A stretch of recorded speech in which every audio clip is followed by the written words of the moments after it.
Hey guys, tonight we're stepping into a world of pin curls, permanent waves, and the soft hum of bonnet dryers. A world where Saturday mornings meant standing appointments and beauty salons were social hubs as essential as churches or corner stores. We're talking about 1950s America, specifically what it was really like to sit in those vinyl chairs, breathe in the chemical sweetness of hairspray and ammonia, and emerge hours later feeling like a brand new version of yourself. Before we dive in, take a second to like the video and subscribe if you enjoy these quiet trips back in time. And thank you for suggesting this topic. Your ideas always lead us to the best places. We're now live on Spotify too.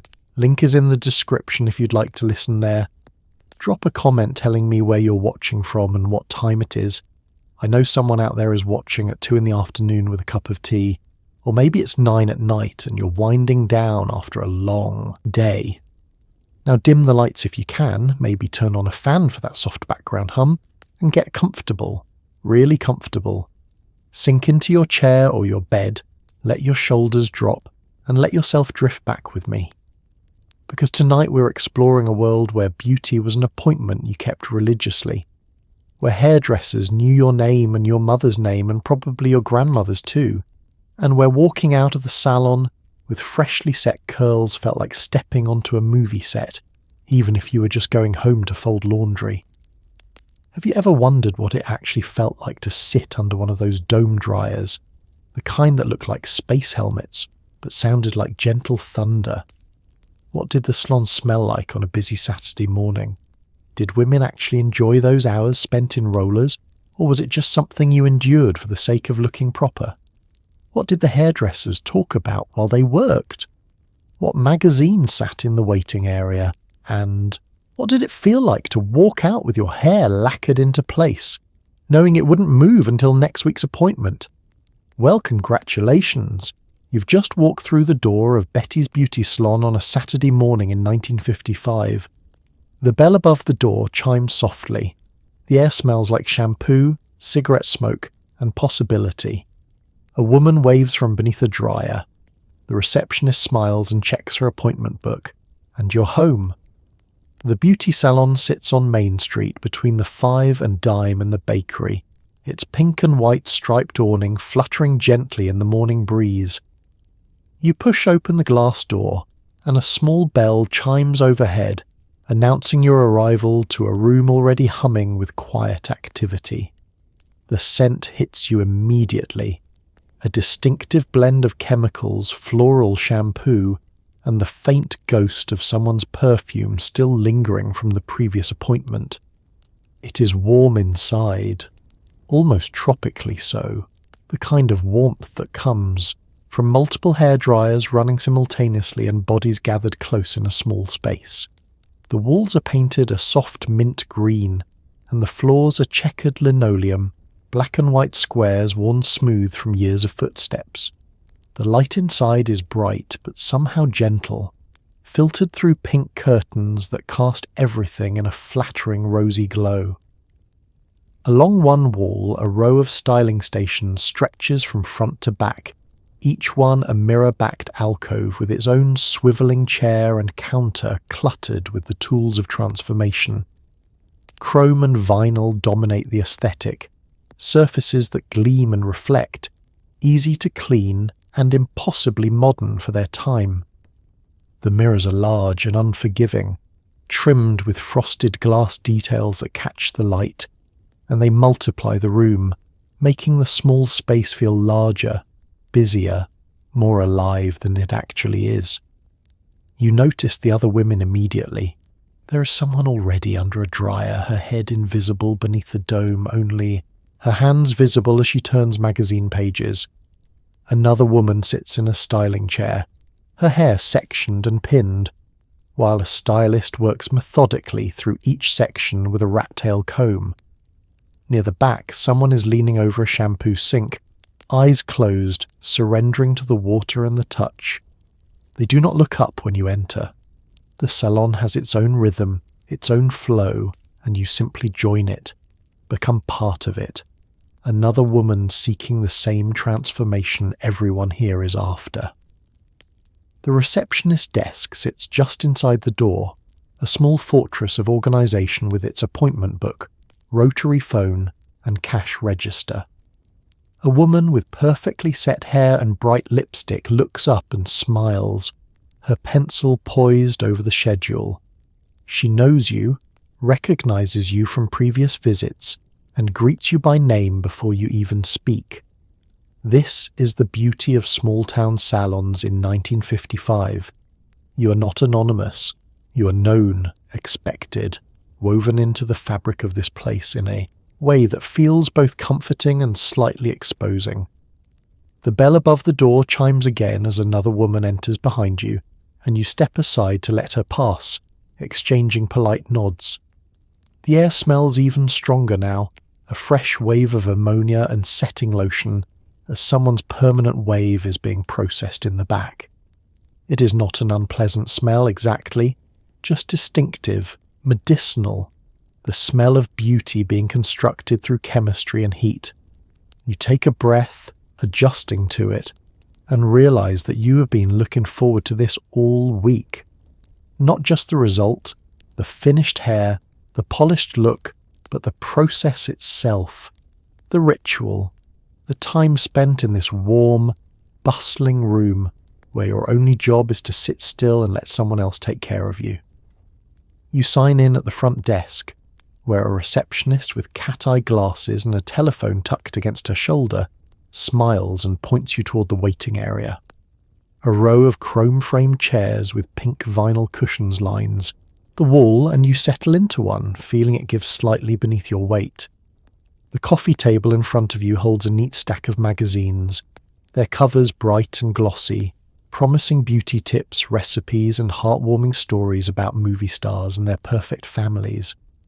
You pick up a copy of Ladies' Home Journal and flip through pages thick with advertisements for Pond's Cold Cream, Luster Creme shampoo, and refrigerators so large they could store a week's worth of groceries for an entire neighbourhood. The vinyl is cool against the back of your legs, smooth and slightly sticky in the warmth. You shift, crossing your ankles, and arrange your purse on your lap. The chairs are not particularly comfortable, designed more for function than for relaxation, but they serve their purpose. This is not a place where you're meant to linger for hours. The waiting is brief, transitional, just long enough to flip through a magazine and mentally prepare yourself for the hours ahead. Around you, other women wait as well. An older woman with silver hair already set in neat waves sits with her hands folded, her posture perfect, her expression serene. She is not reading, just sitting, perhaps lost in thought, or simply comfortable with stillness in a way that feels increasingly rare. Beside her, a younger woman, perhaps in her 20s, flips through a movie magazine, studying the photographs of starlets with careful attention, possibly looking for inspiration, a style she might ask her hairdresser to replicate. The magazines on the table span a range of interests, though they are all aimed squarely at women. There is Good Housekeeping with its cheerful promises of domestic perfection, McCall's with fashion spreads and fiction, Photoplay with its behind-the-scenes glimpses into Hollywood glamour. The pages are thick, the paper quality substantial, and the advertisements are everywhere. Full-page spreads in vivid colour showing women who look impossibly happy as they demonstrate dish soap or model foundation garments. These women are always smiling, always perfectly made up, their homes spotless, their children well behaved. You know it is fantasy, but it is a compelling fantasy, one that makes you feel both inspired and slightly inadequate. Someone emerges from the styling area, hair freshly set and sprayed, and the receptionist calls another name. The woman with the movie magazine stands, smooths her skirt, and follows a stylist toward the back. You glance at the clock on the wall, a pink cat with a swinging tail that marks the seconds. Your appointment is in 10 minutes. You return to your magazine, reading an article about preparing economical weeknight dinners, trying to focus on the words but mostly just absorbing the images, the photographs of casseroles and salads arranged on cheerful tablecloths, the kind of meals that look both achievable and impossibly tidy. The waiting area is its own small world, a liminal space between your everyday life and the transformation that awaits. You're still yourself here, still wearing the clothes you put on this morning, your hair still in the style you managed at home, probably looking tired and a bit flat. But soon you will be called, and the process will begin, and by the time you leave, you will look different, feel different, carry yourself differently. The anticipation is part of the pleasure, this brief pause before the ritual begins, this quiet moment of readiness. The beauty salon has its own symphony, a layered composition of mechanical hums, water running, quiet conversations, and the occasional burst of laughter. The dominant sound is the dryers, those dome-shaped machines that look like something from a science fiction movie, emitting a steady whooshing roar that somehow manages to be both loud and strangely soothing. Beneath that, you hear the snip, snip, snip of scissors, rhythmic and precise, as a stylist shapes someone's bob with the confidence of a sculptor. Water runs in the shampoo sinks at the back, and you catch fragments of conversation, talk of recipes, children's report cards, and the upcoming church social. The hairdryers are impossible to ignore, their sound filling every corner of the salon, a white noise that somehow becomes background after a few minutes, your ears adjusting to the constant roar the way they might adjust to traffic or rain.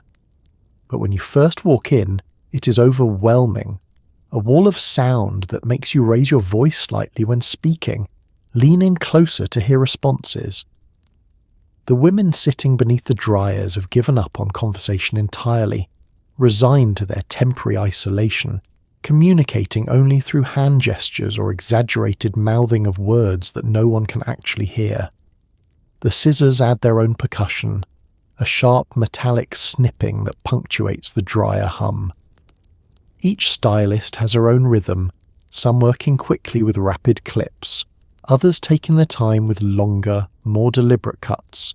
You can hear the difference without even looking, can tell who is doing a simple trim versus who is attempting something more ambitious, a complete restyle that requires careful consideration between each cut. The sound is satisfying somehow, crisp and clean, the sound of precision, of skill being applied. Water provides another layer, the rush of it from the faucets at the shampoo sinks, the splash as it hits porcelain, the quieter trickle as it is directed carefully to avoid getting water in someone's ears or down their neck. There is something intimate about the sound of water in this context, something that suggests care, cleanliness, the washing away of more than just dirt. It is a sound that belongs to private bathrooms and nurseries, now made semi-public in this shared space. And then there are the voices, dozens of conversations happening simultaneously, overlapping, creating a soft murmur of feminine sound that rises and falls like a tide. You hear laughter, the sharp bark of surprise or the softer ripple of amusement at something mildly funny. You hear advice being dispensed, one woman telling another about a new casserole recipe or a sale at the department store. You hear complaints, gentle ones, about husbands who track mud through the house, or children who refuse to eat their vegetables. You hear compliments, women praising each other's dresses or shoes, or the way someone has lost weight. It is the sound of community, of women sharing space and time and the small details of their lives. Occasionally there are other sounds, unexpected ones. The hiss of an aerosol can as hairspray is applied, the crack of chewing gum, quickly stifled when the stylist remembers it is not quite professional, the rustle of a magazine being flipped shut, the scrape of a chair being adjusted, the soft grunt of effort as someone shifts beneath a dryer, trying to find a more comfortable position. All of these sounds layer together, creating an auditory landscape that is unique to this place, this moment, this particular Saturday morning in 1955. When your name is called, you stand and follow your hairdresser, A woman named Doris who has been doing hair in this town for 15 years and knows every family's business without ever gossiping maliciously. She greets you warmly, her hands already assessing your hair with gentle, practiced touches, lifting a strand here, checking the ends there, mentally planning her approach. Doris wears a pink smock over her dress, and her own hair is set in perfect waves that never seem to move, a walking advertisement for her skills. She guides you to her station, a mirrored alcove with a black vinyl chair that swivels and pumps up and down, and a counter cluttered with combs, brushes, bobby pins, and bottles of mysterious liquids. Doris remembers things about you that you sometimes forget yourself. She asks about your daughter's piano recital, the one that happened 3 weeks ago, and you are touched that she remembered, that she filed away that small detail from your last conversation and brought it out now like a gift. She asks if your husband's back is feeling better, if the garden is coming along, if you managed to get tickets to the community theatre production everyone has been talking about. Her questions are genuine, not just polite filler, and you find yourself answering honestly, sharing more than you intended, falling into the easy intimacy that develops between a woman and her hairdresser over years of regular appointments. Her station is her domain, arranged with the precision of someone who has been working in the same spot for so long that every item has its designated place. The combs stand in a glass jar filled with blue disinfectant, their teeth pointing upward like some strange bouquet. The brushes hang from hooks, sorted by size and bristle type. The bobby pins live in a small ceramic dish shaped like a seashell, and she can reach for one without looking her fingers, knowing exactly where to find it. Bottles line the back of the counter, labelled with names you do not fully understand: setting lotion, neutralizer, cream rinse, each one serving a specific purpose in the complex chemistry of hair care.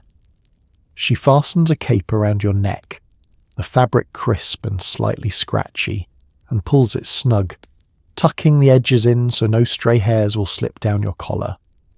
The cape is black with pink flamingos printed on it, slightly faded from hundreds of washings, but still cheerful, still distinctive. You have sat beneath this cape dozens of times before, and the familiarity is comforting, a signal that the ritual is beginning, that you're now in Doris's capable hands and your only job is to trust her. She combs through your hair slowly, working from the ends up to avoid pulling, and you feel the tug and release as she encounters tangles, works through them patiently. Her touch is firm but never rough, the touch of someone who understands that hair is attached to a human head. That pain should be minimized even when some discomfort is inevitable. She hums softly as she works, a tune you do not recognize, and the sound is soothing, domestic, the kind of sound a mother makes while tending to a child. When she speaks, her voice is warm and slightly raspy, the voice of someone who has spent years talking over the roar of hairdryers. She tells you what she's planning to do today, asks if you want to try something different or stick with your usual style.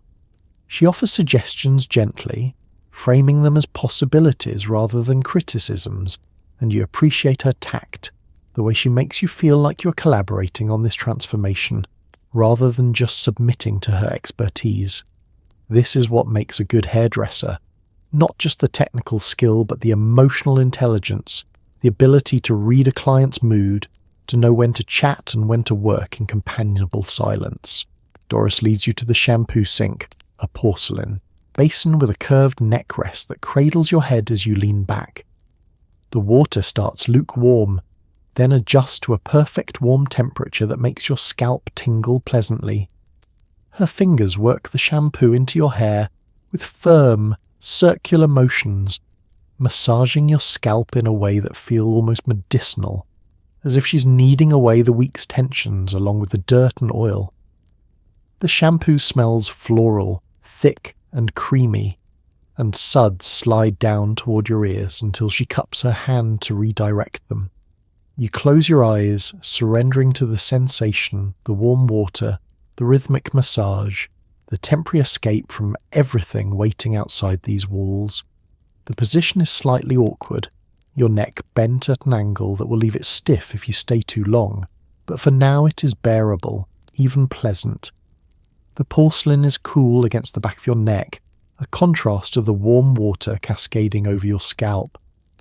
Doris's fingers move with purpose, not rushing but not lingering, unnecessarily either, working the shampoo through every section of your hair, making sure no spot is missed. Her nails scrape lightly against your scalp, not enough to hurt but enough to stimulate, to wake up the nerve endings, to make you aware of sensations you usually ignore. The sound of the water is different here, more intimate, a private rushing that blocks out the rest of the salon's noise. You could almost be alone, just you and Doris, and the warm water, and the fragrant suds. She works in silence, focused on the task, and you're grateful for the quiet, for this brief respite from conversation and expectation. Your mind drifts, thoughts floating like the bubbles sliding past your temples, weightless and disconnected. She rinses thoroughly, the water running clear, her fingers combing through your hair to make sure every trace of shampoo is gone. Then she reaches for another bottle, cream rinse, and smooths a small amount through the ends of your hair, working it in with quick, efficient movements. This step is shorter, less indulgent, just a practical measure to prevent tangles, to make the combing easier afterward. The cream rinse smells different, less floral, more herbal, something vaguely medicinal that promises to strengthen and condition. Another rinse, cooler this time, the water temperature deliberately lowered to help seal the hair shaft, to add shine, or so Doris has explained in the past. You gasp slightly at the temperature change, and she murmurs an apology, her hand cupping your forehead to keep the water from running into your eyes. The cold water is bracing, almost shocking after the warmth, but it wakes you up, brings you back to full awareness. When she's finished, she wraps a towel around your head, tucking it securely, and helps you sit up. The transition from reclining to upright makes you slightly dizzy for a moment, and you blink, adjusting to the change in position, and the return of the salon's noise and bustle. Your hair feels heavier with the water, the towel turbaned around your head like some exotic headpiece. Doris pats your shoulder gently, a small gesture of care, and guides you back to her station where the real work will begin. Back in the chair, a cape is draped around your shoulders and fastened snugly at the neck, transforming you into a floating head in the mirror. Doris combs through your wet hair, sectioning it with clips, and asks what you would like today. The conversation flows easily as she works, her scissors flashing in the light, snippets of hair falling onto the cape and sliding down to the floor. She asks about your children, remembers that your youngest had a cold last week, inquires about your husband's job at the plant. This is the magic of the beauty salon. It is not just about the hair, it is about the connection, the human touch, the feeling that someone is paying attention to you in a world that often rushes past without noticing. You watch in the mirror as she works, her movements quick and confident, years of muscle memory guiding each cut. She holds sections of hair between her fingers, pulling them taut before snipping, the scissors moving so close to her fingers that it seems dangerous, but she never hesitates, never cuts herself. The hair falls in small clumps, dark against the black cape, and you watch your reflection slowly change, the shape becoming cleaner, more defined, the ragged ends disappearing. The conversation meanders through comfortable topics, the kind of talk that requires no deep thought, just companionable exchange. She tells you about her own daughter's upcoming wedding, the stress of planning, the expense, the joy mixed with the inevitable sadness of watching your child leave home. You murmur sympathetically, share a story about your own wedding, how simple it was compared to what young people expect now. She laughs, agrees, says everything is more complicated these days. But maybe that is just what getting older feels like, watching the world change and feeling simultaneously fascinated and bewildered. She asks about your sister, the one who moved to California last year, and you realise she's been keeping track of your family's geography, filing away the details of your life like a careful archivist. You tell her your sister is doing well, likes the weather, misses home sometimes. Doris nods, snips, says she could never leave this town. Too many roots here, too many people she would miss. You understand. This salon itself is proof of those roots. 15 years in the same location, building relationships one haircut at a time. The scissors pause occasionally as she assesses her work, tilting her head, checking the symmetry, making sure both sides match. She combs down a section, cuts, combs again, adjusts. Her standards are high, her pride in her work evident in the care she takes. This is not just a job for Doris. It is a craft, a skill she has honed over years, and she takes satisfaction in doing it, well, in sending each client out looking better than when they arrived. You ask about her husband, and her expression softens. He is well, she says, still working at the hardware store, still terrible about remembering to eat lunch. She has started packing him sandwiches, labelling them with notes to make sure he actually eats them, and does not just work straight through the day. You laugh, say men are like children sometimes, need someone to remind them to take care of themselves. She agrees, but her tone is affectionate, not critical. After 20 years of marriage, she knows his rhythms, accepts his quirks, loves him despite or perhaps because of them. The conversation lulls occasionally, comfortable silences where only the sound of scissors fills the space. These pauses feel natural, not awkward, just moments to breathe, to watch the work happening, to rest in the knowledge that you do not need to perform or entertain. Doris does not expect constant chatter. She is comfortable with quiet, and so are you. The relationship between hairdresser and client has room for both talk and silence, both intimacy and distance, a flexibility that makes it sustainable over years. For many women in the 1950s, beauty was not about wash-and-go simplicity. It was about structure, discipline, and the architectural feat of setting hair into curls that would last for days.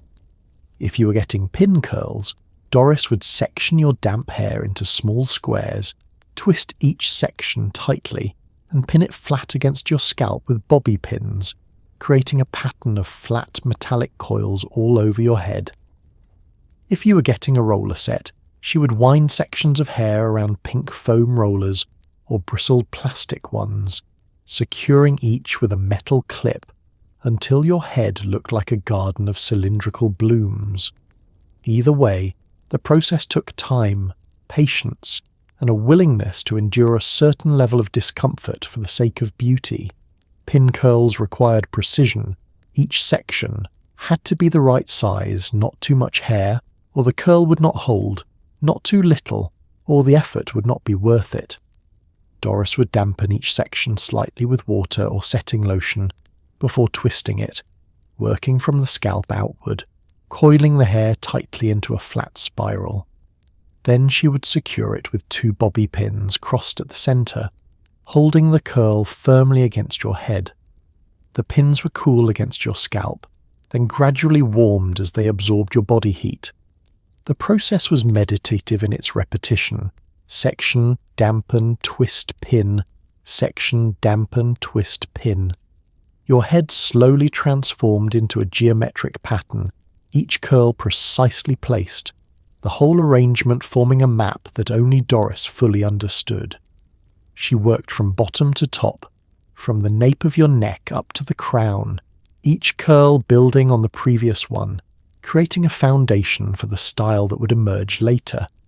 Your scalp began to feel tight, all those pins pulling gently but insistently, and you shifted slightly in your chair, trying to find a position that eased the discomfort without disrupting her work. Roller sets were different, more voluminous, designed to create height and bounce rather than the tight waves of pin curls. Doris would wind sections of hair around plastic or foam rollers, each one roughly the size of a film canister, rolling from the ends toward the scalp until the roller sat snug against your head. Then she would secure it with a metal clip that snapped closed with a satisfying click. These rollers came in different sizes, large ones for loose waves, smaller ones for tighter curls, and Doris selected each one strategically, using larger rollers on top where volume was desired, smaller ones around the face for more defined shape. The rollers pulled differently than pin curls, less flat pressure and more directional tension, each one tugging your hair upward or backward depending on how it was placed. After 20 or 30 rollers, your head felt heavy, weighed down by plastic and metal, and you understood why women in old photographs sometimes looked slightly uncomfortable, their necks held stiffly, their expressions betraying the effort required to maintain the illusion of effortless beauty. Doris worked efficiently but never carelessly, checking and rechecking her placement, making sure each curl or roller sat exactly where it needed to be. This was the foundation of the style, and if this part was not done correctly, nothing she did afterward would fully compensate. You watched in the mirror as your head became increasingly obscured by curlers or pins, your own features disappearing behind the hardware of beauty, and you felt simultaneously ridiculous and committed, too far into the process now to back out, trusting that Doris knew what she was doing, that this strange intermediate stage would eventually yield something beautiful. Once your hair was set in rollers or pins, Doris would guide you to one of the hooded dryers lined up along the wall like soldiers at attention. You would sit in the chair, and she would lower the dome over your head, adjusting it until it covered your rollers completely. Then she would flip the switch, and the machine would roar to life, blasting hot air with such force that conversation became nearly impossible. The heat was intense, almost aggressive, turning your scalp into a small personal sauna. You could feel sweat beginning to gather at your temples, could sense the moisture being systematically baked out of your hair. The magazines you brought from the waiting area felt heavier now, harder to focus on, but you flipped through them anyway, occasionally glancing up to see other women trapped beneath their own domes, all of you enduring this strange communal ritual. The dryer chair was similar to the styling chair, but somehow less comfortable, perhaps because you knew you would be sitting here for at least 45 minutes, possibly an hour depending, on how thick your hair was and how thoroughly saturated the rollers were. The vinyl seat was the same pink as everywhere else in the salon, and it squeaked slightly when you shifted your weight, trying to find a position that did not make your back ache or your legs go numb. The dome itself was enormous, a helmet from some retro-futuristic vision, pale pink or mint green plastic that encased your entire head and half your face. Inside, the air was stifling, hot and dry, and you could feel it blowing directly onto your scalp, a concentrated stream of heat that made your eyes water and your nose itch. The noise was tremendous, a steady mechanical roar that drowned out everything else, and you understood immediately why the women under the dryers never attempted conversation. Shouting would not help. You were effectively isolated, alone with your thoughts and your magazine and the relentless heat. You adjusted the dome slightly, trying to angle it so the hot air was not blowing directly into your face, and the movement made the whole apparatus wobble alarmingly. You froze, afraid you'd broken something, but the dryer continued its steady roar, apparently unbothered. Doris caught your eye from across the room and gave you a thumbs up, a signal that everything was fine, that you had not destroyed the equipment, that this level of discomfort was normal and expected. The first 10 minutes felt endless. You were hyper-aware of the heat, the weight of the dome, the tightness of the rollers against your scalp. You tried to read your magazine, but the words swam slightly. your concentration fragmented by the sensory overload. You looked at the photographs instead, studying the model's hair, trying to imagine whether your own hair would look anything like that once this ordeal was over. Probably not, you decided. Those women were professionals, photographed in perfect light, their lives nothing like yours. But it was a pleasant fantasy anyway. By 20 minutes you had adjusted somewhat, your body accepting this as the new normal. The heat no longer felt quite so oppressive, more like a warm blanket wrapped too tightly.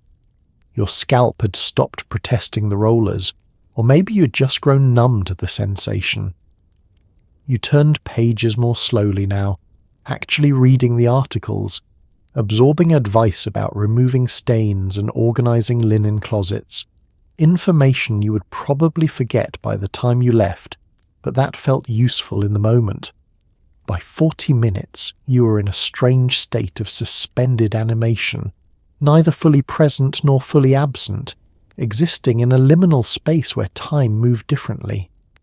The other women under dryers seemed similarly entranced, their faces blank, their movements minimal. One woman had closed her eyes entirely, either sleeping or meditating, you could not tell which. Another stared straight ahead at nothing, her magazine forgotten in her lap. You were all waiting, enduring, trusting that this discomfort would eventually end and be worth it. While you sat under the dryer, the magazines became your escape hatch, your portal to a world beyond this hot, noisy dome. You turned the pages slowly, savouring each article, each advertisement, each glossy photograph. There were recipes for casseroles and jello moulds, decorating tips for turning your home into a showcase of domestic perfection, and beauty advice that promised you could look like a movie star if only you used the right cold cream. The models in the advertisements smiled with impossible brightness, their teeth white, their skin flawless, their lives apparently free of dirty dishes and crying children. You knew it was fantasy, but it was a pleasant fantasy, one that made the heat and the noise and the discomfort feel worthwhile. The magazines were thick, substantial, printed on glossy paper that felt expensive between your fingers. Each page turned with a soft whisper, and the ink smelled faintly chemical, a scent you associated with newness, with possibility. The layouts were dense, every inch of space utilised. Photographs nestled beside columns of text, advertisements bleeding into editorial content until the boundary between the two became pleasantly blurred.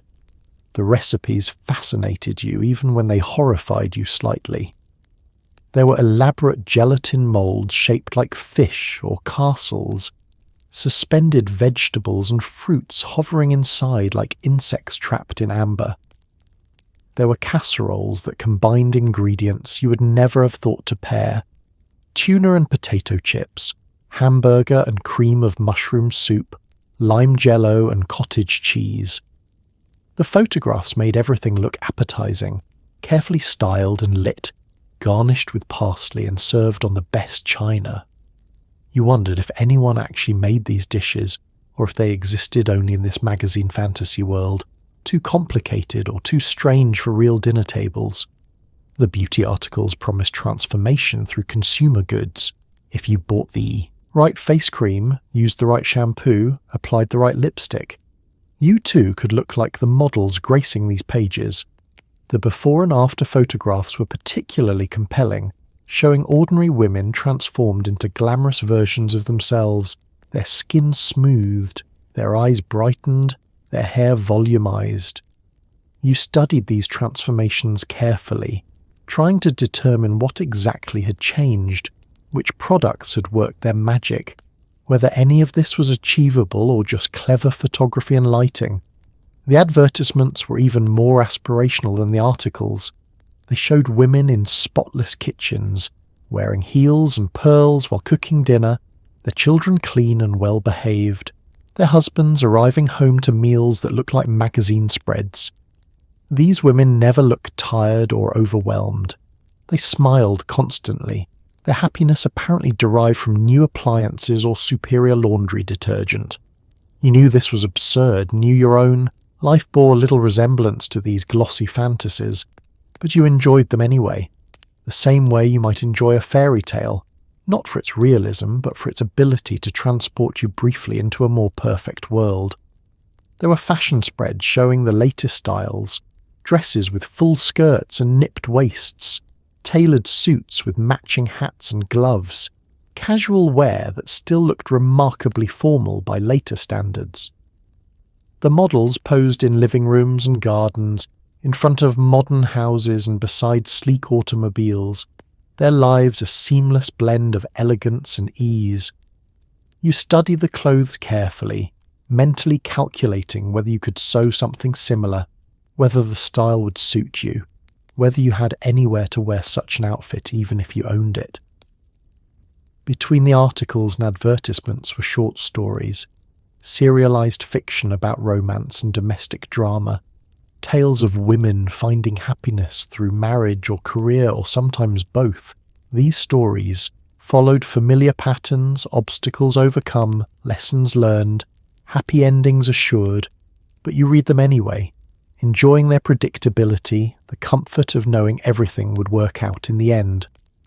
Under the hot dryer, surrounded by noise and discomfort, these magazines offered a kind of sedation, a gentle numbing of anxiety, a reminder that somewhere, at least in print, life could be perfect. One of the most remarkable things about the beauty salon was the way it brought women together, creating a space that was exclusively theirs in a world where so much was designed for or dominated by men. Beneath the dryers and in the styling chairs, women talked freely, sharing stories about their lives, their frustrations, their small triumphs. They discussed their children's achievements and their husbands' quirks, swapped recipes and cleaning tips, and occasionally, carefully, ventured into more serious territory, health concerns, money worries, the loneliness that sometimes crept in, despite the full houses and busy schedules. The salon was a place where you could say things you might not say anywhere else, where judgment was suspended, or at least softened, by the shared understanding that everyone was doing their best. The conversations happened in layers, some public and some private, depending on who was listening and what was being discussed. The most general topics, recipes, weather, local events, were shared openly, voices raised to be heard over the dryers, anyone welcome to join in or offer their own opinion. These conversations flowed around the salon like water, touching everyone, connecting the room into a loose collective. But there were also more intimate exchanges, quieter conversations between a woman and her stylist, or between two women sitting side by side under adjacent dryers, their heads close together, voices lowered. These talks ventured into more personal territory, marriages that were struggling, children who were worrying their parents, health problems that had not yet been shared with the wider community. The salon offered a kind of confessional privacy, a space where secrets could be spoken aloud to someone who would listen without judgment, and, crucially, without spreading the information beyond these walls. Doris and the other stylists served as informal therapists, absorbing confidences and offering gentle advice, or sometimes just silent sympathy. They had heard it all over the years, the full range of human experience filtered through the lives of their clients, and nothing shocked them anymore. They knew which marriages were happy, and which were held together by obligation, which children were thriving and which were struggling, which families had money and which were just barely making ends meet, and they held this knowledge carefully, understanding that their trustworthiness was as important as their technical skill, that women returned not just for good haircuts, but for the emotional safety of being truly heard.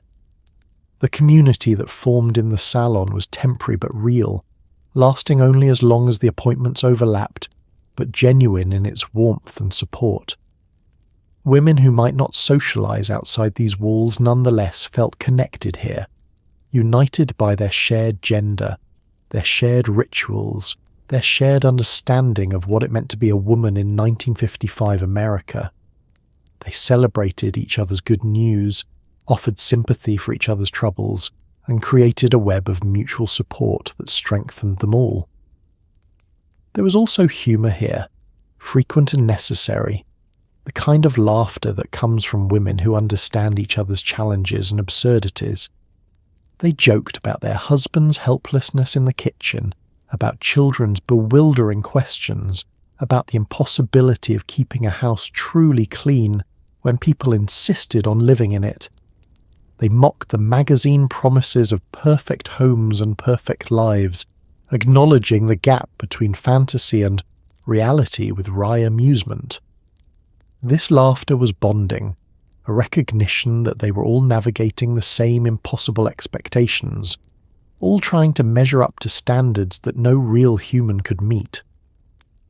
The salon also served as an informal news network, a place where information spread quickly and efficiently. If someone was sick, everyone knew. If someone was pregnant, everyone knew.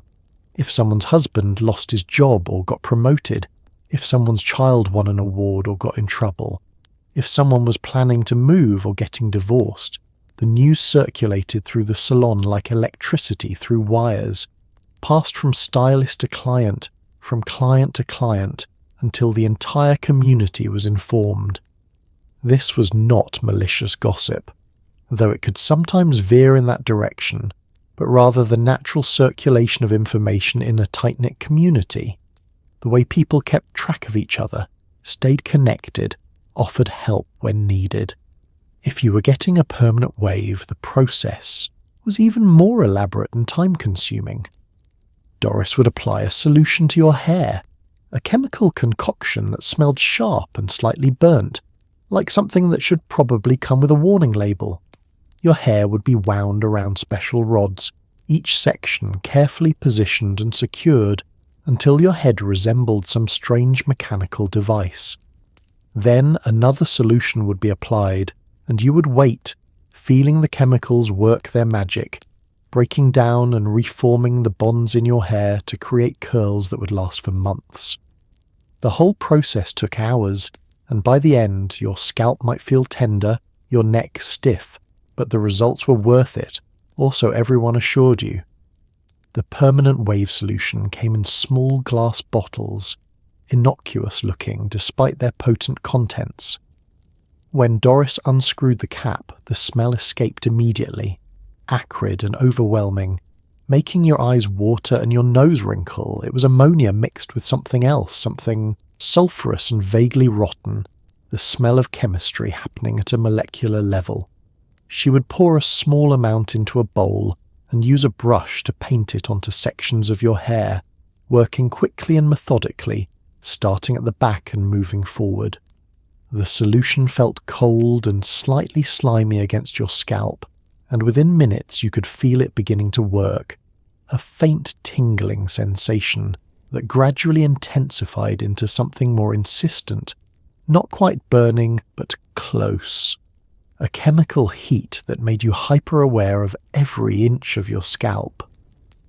Doris watched you carefully, checking the clock, monitoring your expression for signs of real discomfort. The solution had to stay on long enough to break down the hair's structure, but not so long that it damaged your hair or burned your scalp. Timing was everything. While the solution processed, she would begin the wrapping, sectioning your hair and winding each piece around a permanent wave rod, narrow plastic or wooden cylinders, with rubber bands to hold the hair in place. The rods were different sizes depending on the curl pattern desired, and Doris selected each one with care, using smaller rods for tighter curls, larger ones for looser waves. She wound your hair tightly, pulling it taut as she rolled it round the rod, and the tension made your scalp prickle even more intensely. Your head gradually transformed into a strange sculpture, dozens of rods protruding at angles, held in place by rubber bands and determination. You looked bizarre, alien, like something from a science fiction movie. and if you caught sight of yourself in the mirror, you had to suppress a laugh or a cry. You were not sure which.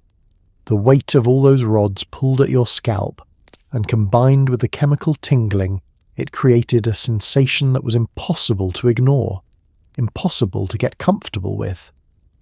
Once all the rods were in place, Doris would apply more solution, saturating each wrapped section thoroughly, and the smell would intensify, filling your nostrils until you could taste it in the back of your throat.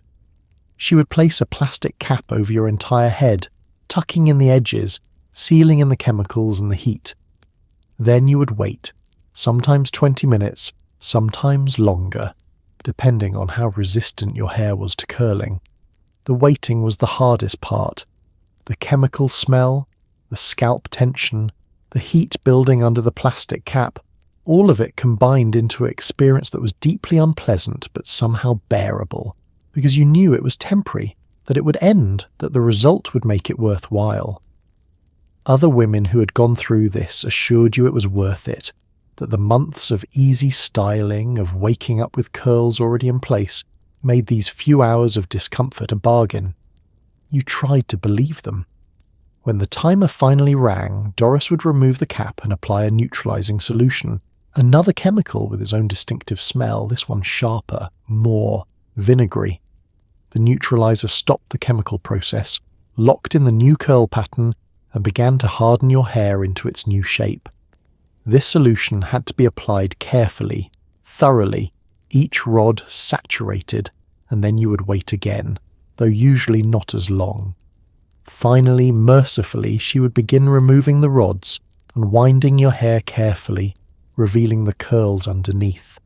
Your hair felt different, stiffer, more textured, transformed at a fundamental level. She would lead you to the shampoo sink to rinse out all the chemicals, the water running for a long time, washing away the smell and the residue, though the scent would linger faintly in your hair for days afterward, a reminder of what you had endured. The beauty salon was a place of many smells, not all of them pleasant. There was the sharp tang of ammonia from permanent wave solutions and hair dyes, a smell that made your eyes water if you got too close. There was the sweeter scent of shampoos and conditioners, floral or fruity, designed to mask the harsher chemicals but never quite succeeding. There was hairspray, that ubiquitous finishing touch, with its distinctive aerosol hiss and its cloud of sticky mist that settled over everything. And beneath it all was the smell of hair itself, burning slightly under the heat of the dryers, mingling with the cigarette smoke that drifted from the stylist's ashtray, and the coffee brewing in the back room. It was a complex, layered scent, one that you would recognize instantly years later if you encountered it again. Walking into the salon was like entering a chemistry lab disguised as a beauty parlor, the air thick with compounds and reactions happening in real time. The ammonia was the most aggressive smell, impossible to ignore, sharp enough to make you gasp if you inhaled at the wrong moment.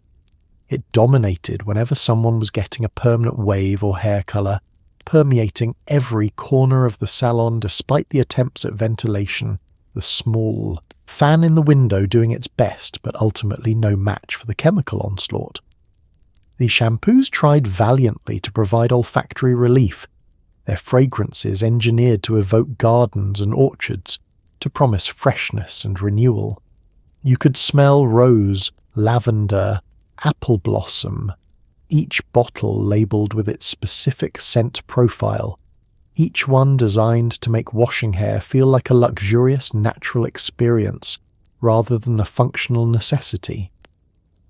But the floral sweetness always had a chemical undertone, a synthetic quality that reminded you these scents came from laboratories, not gardens, carefully formulated to smell like nature without actually being natural. Hairspray was its own category of smell, instantly recognizable, sharp and slightly sweet with an alcohol base that evaporated quickly, leaving behind the sticky polymers that would hold your hair in place. The aerosol cans produced a fine mist that hung in the air like fog catching the light, settling slowly onto every surface.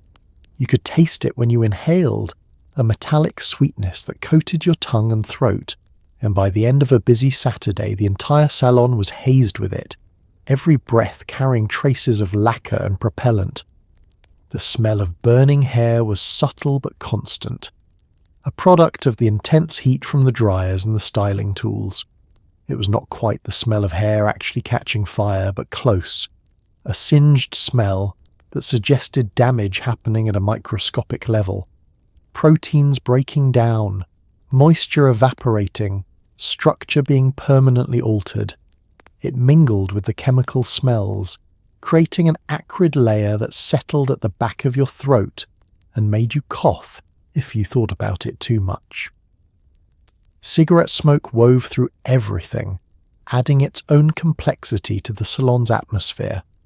Most of the stylists smoked while they worked, cigarettes dangling from their lips or resting in ashtrays on their stations, adding ribbons of blue-grey smoke to the already complicated air. The smoke mixed with the hairspray and the chemical fumes, creating a haze that hung in the upper reaches of the room, visible when light slanted through the windows at certain angles.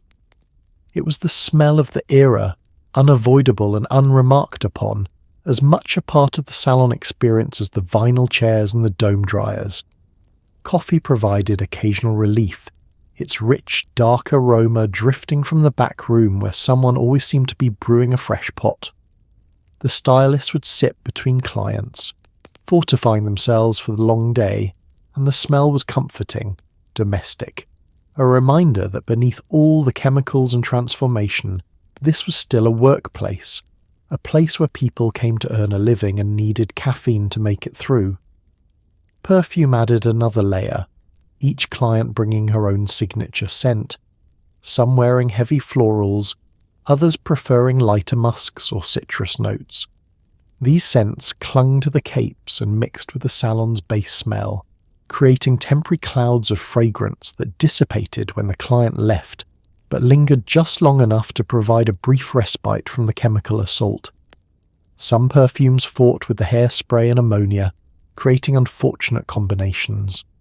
Others blended more harmoniously, finding a way to coexist with the salon's chemistry.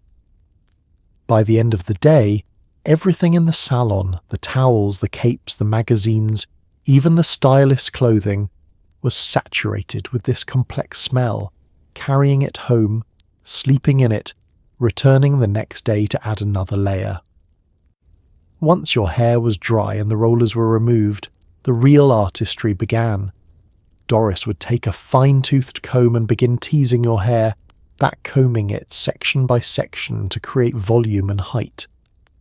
This was the era of big hair, of bouffants and beehives, styles that defied gravity and common sense in equal measure.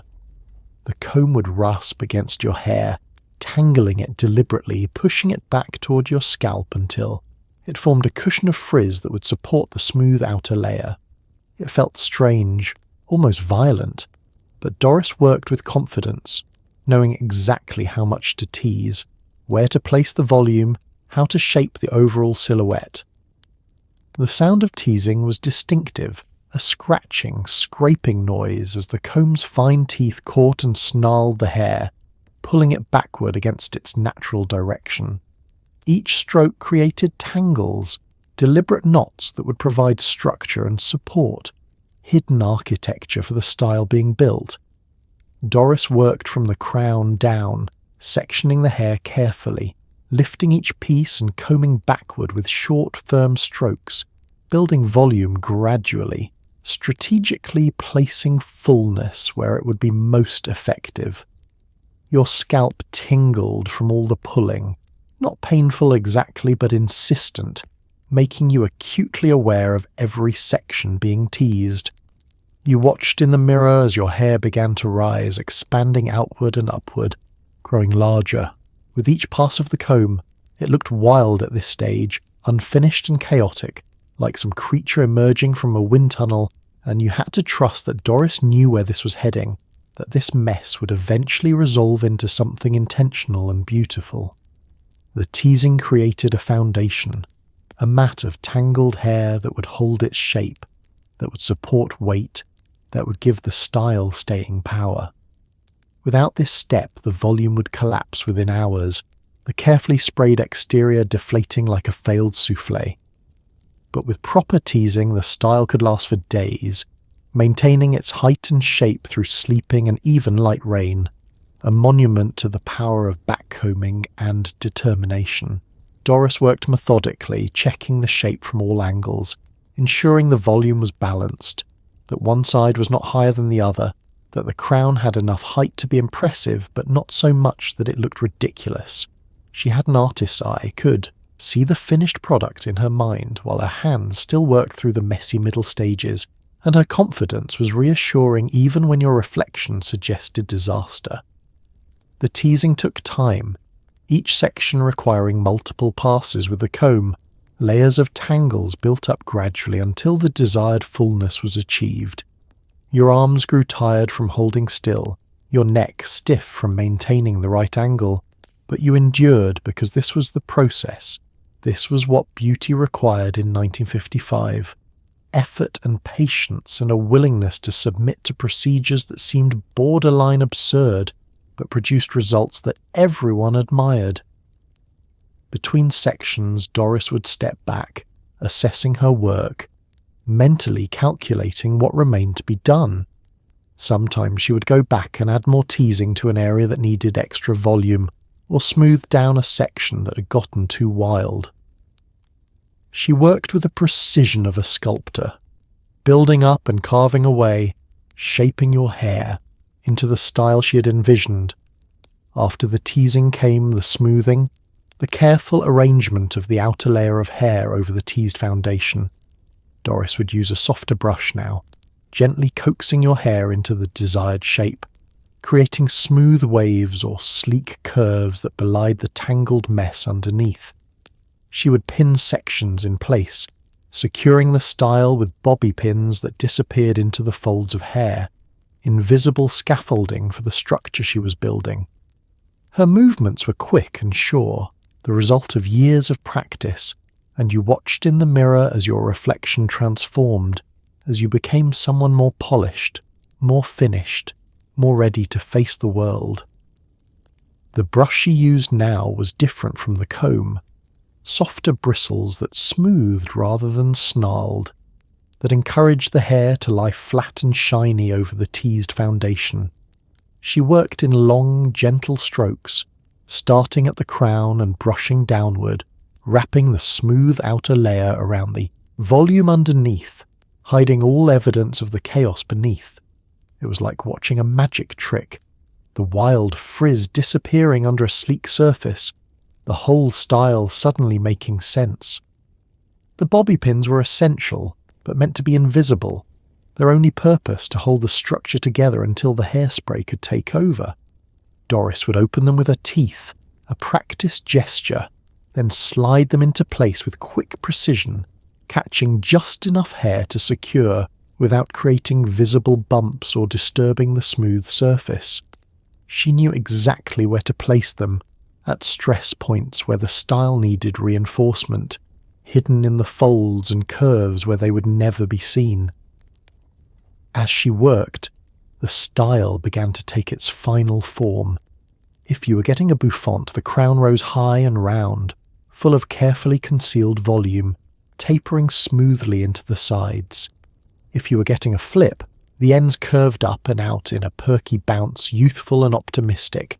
If you were getting something more elaborate, perhaps a French twist or a chignon, her fingers would twist and tuck and pin, creating intricate arrangements that looked effortless, but required considerable skill. She would turn your chair occasionally, checking the style from different angles, making sure it looked good from the back and sides, not just from the front.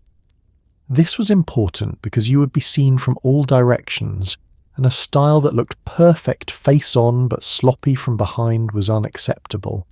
She would make tiny adjustments, smoothing a wayward strand here, adding a pin there, perfecting the line and the shape until it met her exacting standards. The mirror became your constant companion during this phase, your eyes locked on your reflection, watching the transformation happen in real time. You began to recognize yourself again, or rather, you began to recognize the idealized version of yourself that the salon promised. The you with perfect hair and flawless styling. The you who looked ready for anything. It was both familiar and strange. Definitely your face, but somehow elevated, improved, made more presentable. Doris would occasionally ask your opinion, tilting the mirror so you could see the back, checking if you wanted the height a bit lower or the flip a bit more pronounced. She valued your input, but also gently guided you toward what she knew would work, would last, would photograph well. She had done this thousands of times and understood which choices would lead to satisfaction and which would lead to regret by evening. The final step, the one that would seal your style in place and ensure it lasted until your next appointment, was the hairspray. Doris would reach for a tall aerosol can, something with a name like Aqua Net or Adorn, and shake it vigorously before aiming it at your head. She would spray in steady, sweeping motions, coating your hair in a fine mist that quickly hardened into a lacquered shell. The smell was intense, chemical, and slightly sweet, and the mist hung in the air, catching the light like tiny stars before settling onto your hair and your cape and probably your lungs. When she was finished, your hair would not move, not in wind, not in rain, not unless you deliberately disrupted it, and even then it would resist, cracking rather than bending. She held the can at arm's length, maybe 8 inches from your head, and pressed the nozzle in long bursts, moving in smooth arcs to ensure even coverage. The spray emerged in a fine cloud, expanding as it travelled, settling over your hair like morning dew, except this dew hardened almost instantly, binding the strands together into a cohesive unit. Layer after layer accumulated, each pass adding more hold, more resistance to the forces of nature and movement.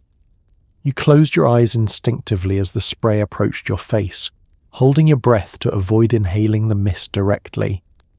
Even with your eyes closed, you could feel it landing on your forehead, your cheeks, a light dusting that felt sticky and cool.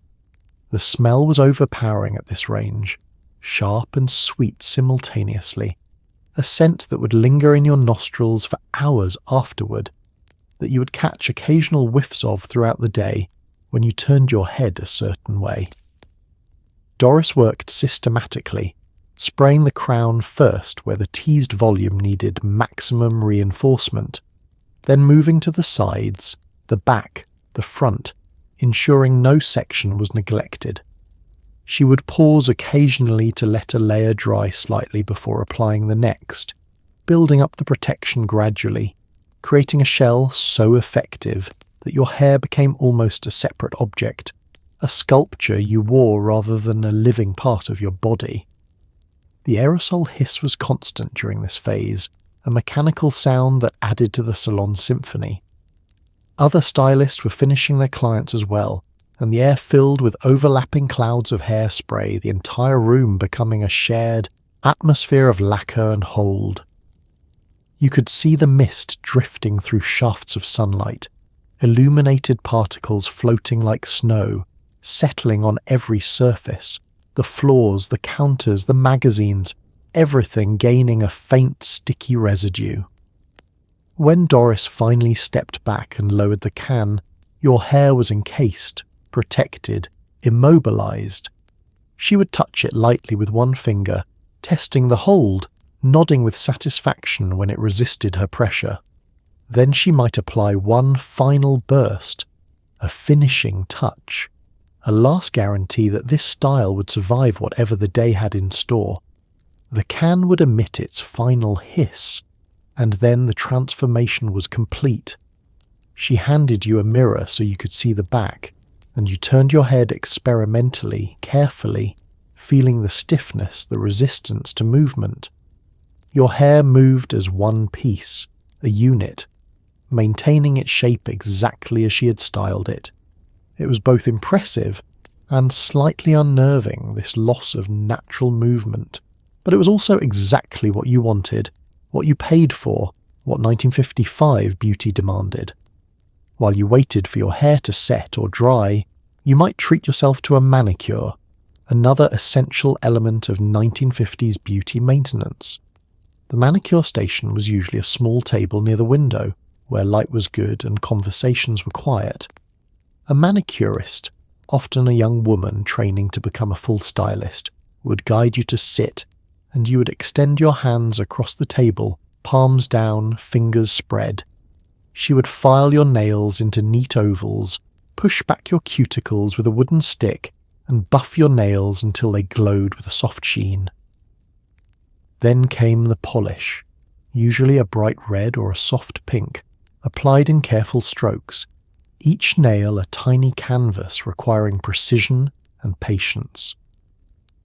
The manicure station felt separate from the rest of the salon, a quieter oasis away from the roar of the dryers and the chemical intensity of the styling area. The table was small and intimate, just large enough for your hands and the manicurist's tools, creating a space that felt almost private despite being in full view of everyone else. Sunlight streamed through the window, warm and revealing, the kind of light that showed every imperfection, but also made the finished polish gleam like jewels.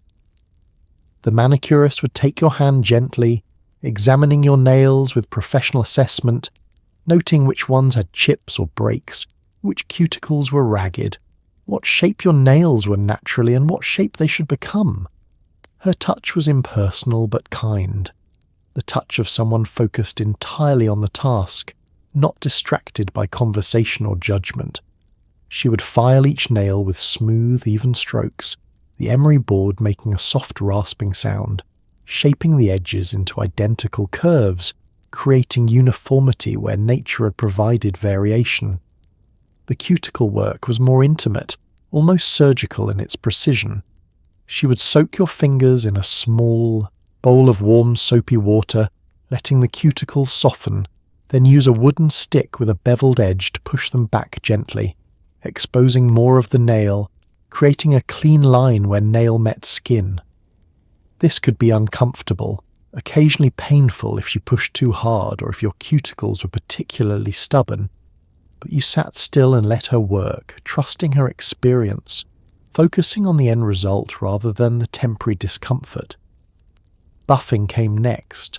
A cloth pad rubbed vigorously across each nail in quick back and forth motions, creating friction and heat, bringing up the natural shine hidden beneath the dull surface.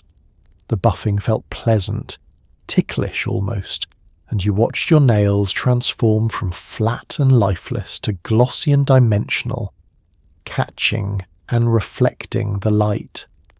This was optional, the manicurist would explain, but recommended for healthier-looking nails, and you always agreed because the results were so immediately gratifying.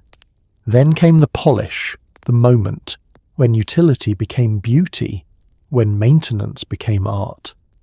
The manicurist would shake the bottle vigorously, the little ball inside rattling, mixing the pigment that had settled at the bottom. She would unscrew the cap, wipe the excess from the brush against the bottle's rim, and then, with steady hands and held breath, apply the first stroke down the centre of your nail. The polish was thick and glossy, coating the nail in opaque colour, transforming it completely in a single pass.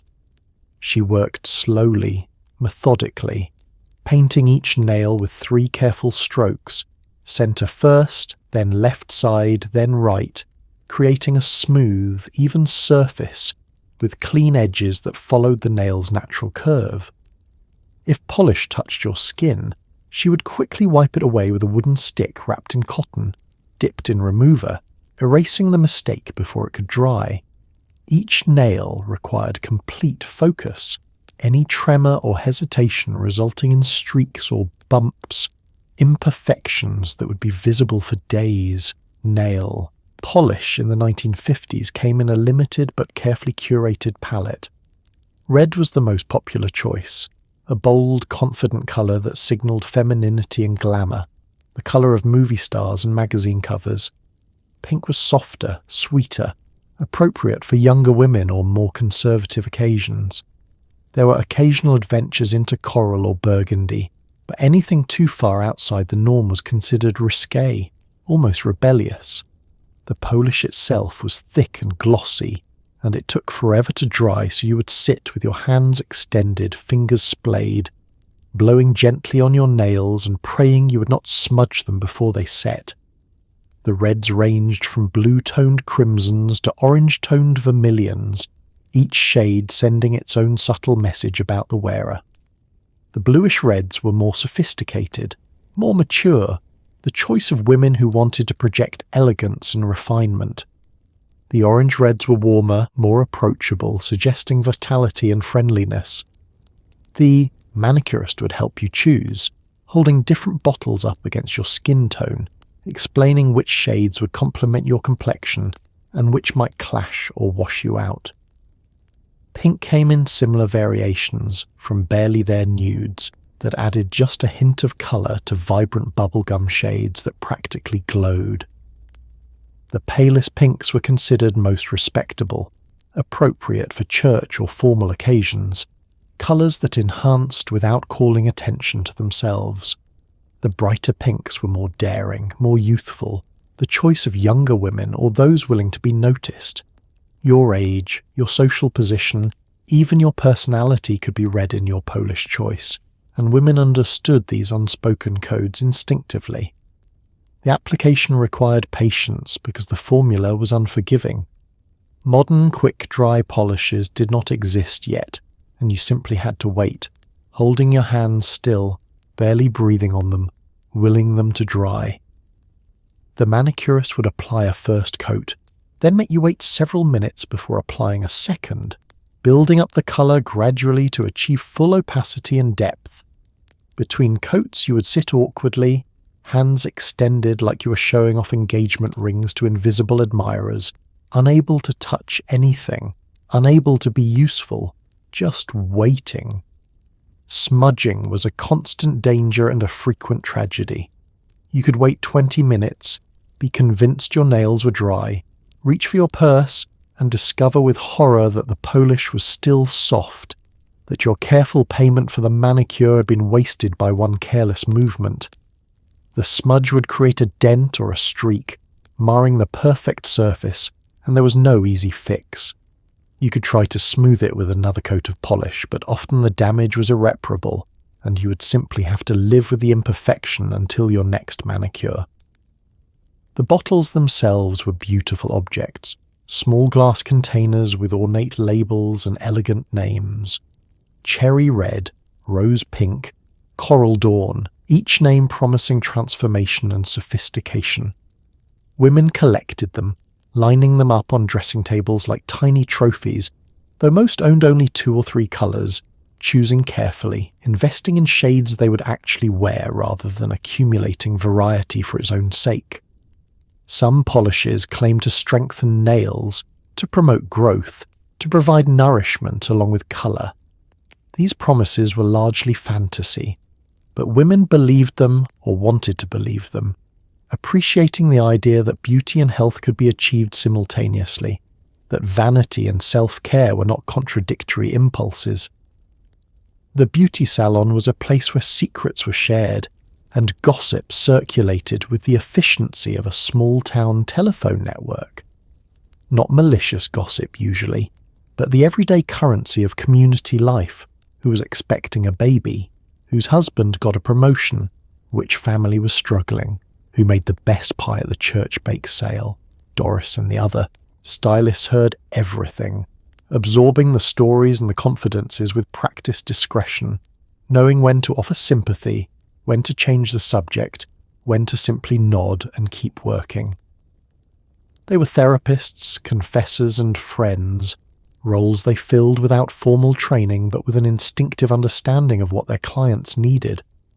The gossip began innocuously, usually with someone mentioning seeing so-and-so at the grocery store, noting what they bought or who they were with, observations that seemed neutral but often carried implications for those who knew how to read between the lines. Buying baby food when you did not have an infant might mean you were babysitting, or it might mean something more interesting was developing. Being seen with someone else's husband in the canned goods aisle was probably innocent but worth noting, just in case.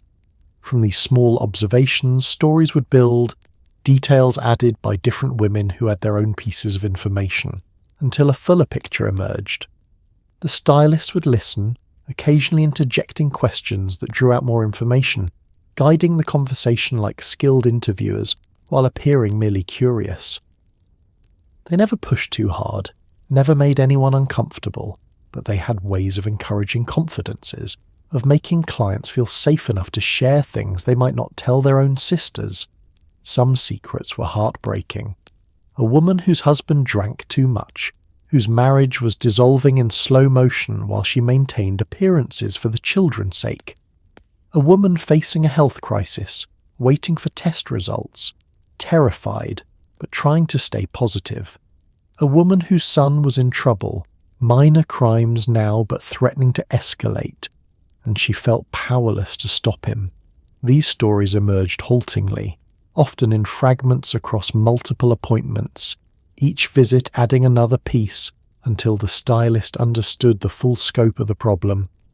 Other secrets were happier, early pregnancies not yet announced publicly, engagement still being kept quiet, job opportunities that were not quite confirmed but looked promising. These secrets were shared with barely suppressed excitement, the woman needing to tell someone, unable to keep the good news entirely contained, and the salon provided a safe space for preliminary celebration before the official announcement. The stylists became repositories of their clients' lives, holding information about dozens of families simultaneously, keeping track of who was feuding with whom, which marriages were solid and which were fracturing, which children were excelling and which were struggling.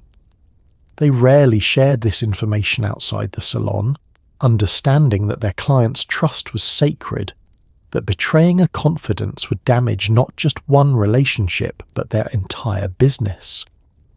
Women came to them because they could be trusted, and that trust had to be earned and maintained constantly. Sometimes the gossip turned darker, edging into judgment and criticism. Someone was putting on airs, acting too proud since her husband's promotion. Someone else was not taking proper care of her house or her children, standards slipping visibly. These conversations made the stylists uncomfortable, and they would try to redirect gently, suggesting that everyone was doing their best, that judgment was not helpful. But they could not control every conversation, and sometimes the gossip would flow despite their attempts at moderation, revealing the community's harsher side, the tendency to tear down anyone who rose too high or fell too low. When Doris finally swiveled your chair to face the mirror fully, removed your cape with a flourish, and asked what you thought, there was always a moment of adjustment, a brief disconnect between the person you had been when you walked in and the person staring back at you now. Your hair was perfect, sculpted and shining, not a strand out of place. Your nails gleamed. Even your posture seemed straighter, your expression more confident. This was the magic of the beauty salon, not just the physical transformation, but the psychological one, the sense that you had been cared for, attended to, made into the best version of yourself. You leaned forward slightly, examining your reflection with the careful attention usually reserved for important decisions or unexpected discoveries. The face was familiar but enhanced, the hair adding frame and structure, the overall effect more polished than anything you could achieve at home. You turned your head slightly left, then right, checking the angles, seeing how the style looked from different perspectives, making sure you understood how to present yourself to maximize the effect.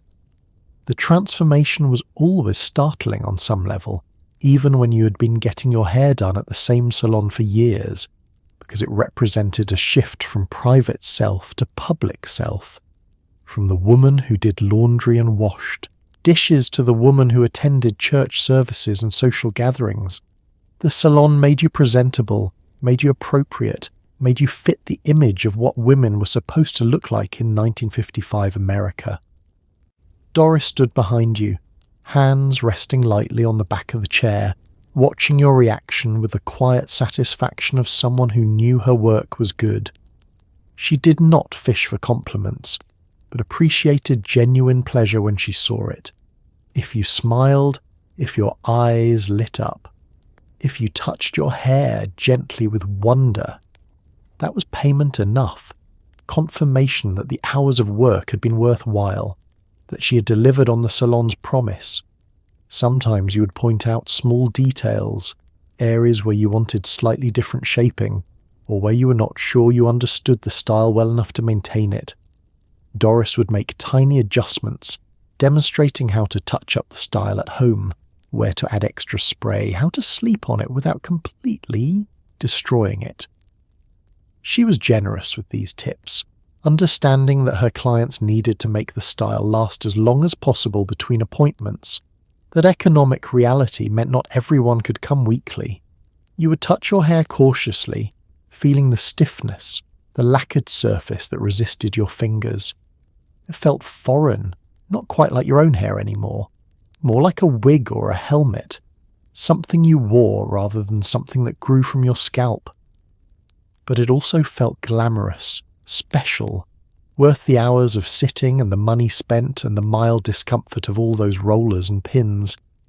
Your nails caught your eye next, the colour bright and perfect, each one identical to its neighbours, the red or pink gleaming under the salon lights.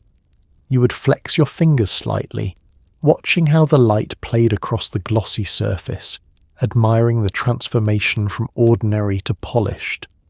Your hands looked more feminine now, more refined, the kind of hands that belonged to women in magazine advertisements, hands that poured tea and arranged flowers and never scrubbed floors, even though you knew yours would be doing exactly that by tomorrow. The psychological shift was perhaps the most profound part of the transformation. You sat up straighter, held your head higher, felt a confidence that had been missing when you walked in. You looked like you had your life together, even if the reality was far messier. You looked like the kind of woman who deserved respect, attention, admiration.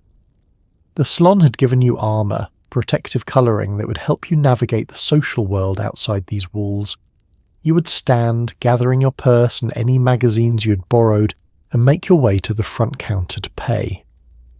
The cost was modest by today's standards. A few dollars for a wash and set, a bit more if you had added a manicure or a permanent wave, but it represented a meaningful investment for many families, a portion of the household budget set aside specifically for this purpose. You would count out the bills, add a tip for Doris, and schedule your next appointment, usually the same day and time next week, an anchor point in your calendar, a promise to yourself that you would return, that this ritual would continue. The receptionist would already have your bill prepared, written in neat handwriting on a small slip of paper, each service listed with its cost. Wash and set, $3. Manicure, $1.50. The numbers were simple but significant, representing hours of your husband's labour or your own if you worked outside the home, translated into beauty and maintenance and the social necessity of looking appropriate. You would open your wallet, counting the bills carefully, making sure you had enough for both the service and the tip. The tip was important, not just for economic reasons, but as an acknowledgement of Doris's skill and care, a way of saying thank you that went beyond words. The standard was roughly 15%, though you might give more if the results were particularly good, or if you knew Doris was saving for something special, her daughter's wedding, or a new washing machine. The receptionist would make change if needed, counting it back to you with the same precision she used in the appointment book, then stamp your receipt with the salon's name and date. A small piece of paper you might save or might discard, evidence of this weekly ritual. She would flip open the appointment book, run her finger down next week's page, and confirm your usual time slot was still available. You would nod, and she would write your name in the book, the pencil scratching softly, securing your place in next week's schedule. Sometimes you would run into someone you knew while paying, another woman from church or the neighbourhood, and you would compliment each other's hair, exchange brief pleasantries about families and weather, both of you fresh from transformation, both of you feeling polished and ready. These encounters reinforced the communal nature of the salon, the sense that this was a shared experience, that all the women in town were participating in the same rituals, maintaining the same standards, helping each other stay presentable in a world that demanded constant effort. The receptionist might mention upcoming specials, new services the salon was offering, or remind you about holiday scheduling when appointments would fill up quickly. You would listen politely, file away the information, knowing you probably would not take advantage of the specials, but appreciating being kept informed. The salon was trying to stay modern, to compete with the newer establishments opening on the edge of town, and you felt loyal to this place, to Doris and her familiar hands, to the routine you had established over years. As you prepared to leave, you would glance around the salon one last time, taking in the scene that had become so familiar. The woman under the dryer was still there, still reading, still waiting. Someone new had taken your place in Doris's chair, beginning their own transformation. The receptionist was answering the phone, scheduling another appointment, keeping the whole operation running smoothly. The salon would continue without you, a living organism that existed independently of any single client, always full, always busy, always transforming women into slightly better versions of themselves. Became conscious of your posture, the way you held yourself differently now that you looked different. Your shoulders were back, your chin lifted slightly, your steps more measured and deliberate. This was not vanity exactly, though there was an element of that, but rather an awareness that you now matched the expectations of the world around you, that you looked like a proper woman should look in 1955. Other women noticed immediately. The ones you passed on the sidewalk would glance at your hair, register that you had just come from the salon, offer small smiles of recognition and approval. Some would comment, tell you it looked lovely, ask where you got it done even though everyone in town knew there were only 3 salons and this style clearly came from Betty's. These exchanges were brief but meaningful, small moments of feminine solidarity, acknowledgement that you had put in the effort and the effort had paid off. Men noticed too, though differently. Husbands and fathers and storekeepers would glance at you with a kind of general approval, not focused on your hair specifically, but on the overall effect, the sense that you had taken care of yourself, that you looked respectable and attractive in the wholesome, appropriate way that 1950s culture demanded. Their approval felt less personal than the women's, more like a collective male assessment that you were fulfilling your role correctly. You might stop at the drugstore on your way home, picking up a few items, and the clerk would compliment your hair while ringing up your purchases.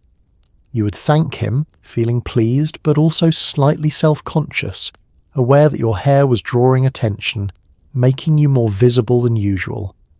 This visibility was the point, of course, the reason you spent hours in the salon and dollars your family could not always spare, but it still felt vulnerable somehow, being seen, being assessed, being judged based on how well you maintained your appearance. The walk home took you past familiar landmarks, the hardware store, the bank, the bakery with its warm smells drifting onto the sidewalk. Everything looked the same as it had this morning when you walked to your appointment, but you felt different, transformed, temporarily elevated above the mundane details of daily life. The salon had worked its magic, and for a few hours at least, you could inhabit this polished version of yourself, this woman who looked like she had everything under control. Children playing on the sidewalk would stare at you frankly, taking in your elaborate hair, your careful posture, probably wondering why you look so fancy on an ordinary Saturday. You would smile at them, feeling maternal and benevolent, secure in your adult sophistication. Their mothers, watching from porches or windows, would understand immediately where you had been and why, fellow travellers in the weekly ritual of beauty maintenance. As you turned onto your street, you could see your house in the distance, modest and familiar, waiting for your return. The magic of the salon would fade once you crossed that threshold, once you put on your apron and returned to the work of cooking and cleaning and tending to family. But for now, walking down Main Street with your perfect hair and your polished nails, you allowed yourself to enjoy the transformation, to feel special and cared for, to believe that the effort was worthwhile. The goal, always, was to make your salon style last as long as possible between appointments. This required careful maintenance, sleeping on a satin pillowcase, or wrapping your hair in a silk scarf to prevent crushing the curls, avoiding rain and humidity, touching your hair as little as possible. Some women could make a style last a full week, their hair still holding its shape when they returned to the salon for their next appointment. Others found that by mid-week, things were starting to droop and flatten, and they would resort to pin curls at night, or a quick brush and spray in the morning to revive the volume. But no matter how long it lasted, the goal was always the same: to preserve the salon magic, to hold on to that feeling of being polished and perfect for as long as possible. The first night was always the most precarious. You would prepare for bed with unusual care, treating your hair like a fragile artifact that might shatter if handled roughly. The satin pillowcase helped, its slippery surface allowing your hair to slide rather than catch and crush. But even so, you positioned yourself carefully, trying to sleep on your back or at an angle that minimized contact between your hair and the pillow. This was easier in theory than practice, and you often woke in awkward positions, neck stiff, having unconsciously maintained postures that protected your hairstyle at the expense of your own comfort. Some women went further, wrapping their hair in silk scarves before bed, creating elaborate turbans that covered everything, sealing in the style and the spray, protecting it from friction and moisture. These wraps took practice to execute properly, and even then they could slip during the night, leaving you with half your hair perfectly preserved and the other half mysteriously flattened. But when they worked beautifully, and you could wake up with your hair looking almost as good as it had when you left the salon. Daytime maintenance required constant vigilance. You learned not to lean your head back against furniture, not to let children grab your hair, not to put on sweaters or shirts that had to be pulled over your head. Rain was the enemy, capable of undoing hours of salon work in minutes, turning your stiff, structured hair into a drooping, frizzy mess. You carried a rain bonnet in your purse, one of those plastic folding things that looked ridiculous but worked, tying it under your chin at the first hint of moisture, protecting your investment. Humidity was worse than rain because it was invisible, insidious, working slowly to soften the hairspray and relax the curls. On humid days you could actually feel your hair losing its structure, the carefully teased volume deflating slightly, the smooth surface becoming less smooth. There was nothing to be done except stay indoors in the coolest, driest room available and hope for the best. Some women swore by additional applications of hairspray, building up layers like protective coating, but this made your hair even stiffer and eventually led to a sticky, gummy texture that was almost worse than letting it fall. By Wednesday or Thursday, signs of wear would appear. The crown might look slightly flatter, the ends less perky, the overall shape beginning to blur and soften. This was when you had to decide whether to attempt revival or simply accept decline. Revival required pin curls the night before, setting the hair while you slept, then brushing it out and respraying in the morning. This could extend the style another few days, though the results were never quite as good as the salon original, lacking the professional touch, the perfect placement, the ideal tension. Some women became expert at these home touch-ups, learning through trial and error which sections needed tension, how tight to make the pin curls, how much spray to use. Others gave up after a few disastrous attempts and simply pulled their drooping hair back into ponytails or scarves, waiting for Saturday and their next appointment when Doris would restore everything to its proper glory. There was no shame in this surrender, just practical recognition that maintaining salon perfection was a full-time job and most women had other things to do. By the time your next appointment arrived, your hair was usually ready for intervention. The style had either collapsed completely or was being held together by increasingly desperate applications of spray and prayer. You would walk into the salon feeling slightly sheepish about the condition of your hair, but Doris never judged. She'd seen it all before, understood the challenges of making a style last, knew that the inevitable deterioration was simply part of the cycle that kept her employed. For weddings, proms, and other special occasions, the beauty salon became even more essential, a place where ordinary women could be transformed into something extraordinary. Appointments for these events were made weeks in advance, and the stylist would spend extra time adding elaborate updos, weaving in ribbons or flowers, creating styles that were more art than everyday wear. The bride would arrive early in the morning, sometimes with her mother and bridesmaids, and the salon would buzz with excitement, everyone contributing to the collective effort of making this day perfect. These appointments cost more, took longer, but they were worth it, because the photographs would last forever and you wanted to look your absolute best. The salon took on a different atmosphere on these special mornings, charged with an energy that was both nervous and joyful. The bride was the centre of attention, her anxiety palpable, her hope that everything would turn out perfectly mixing with the fear that something would go wrong. Doris would work on her personally, knowing that this was her most important client of the day, that the bride's satisfaction would be remembered and discussed, and possibly recommended to future brides for years to come. The styling for weddings was elaborate by necessity and tradition. Simple wash and sets would not do for a bride. She needed height and structure and ornament, something that would photograph well from every angle, that would hold up through hours of ceremony and reception, that would make her feel beautiful and special and worthy of the day's attention. Doris would create foundations of teased hair so substantial they could probably support small buildings, then arrange the smooth outer layer in intricate patterns, loops and twists and carefully positioned curls that followed the contours of the head like architectural elements.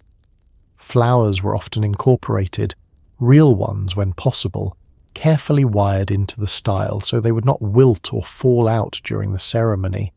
Roses, carnations, baby's breath, whatever matched the bride's bouquet and colour scheme, tucked into strategic locations to add softness and romance to the structured hair.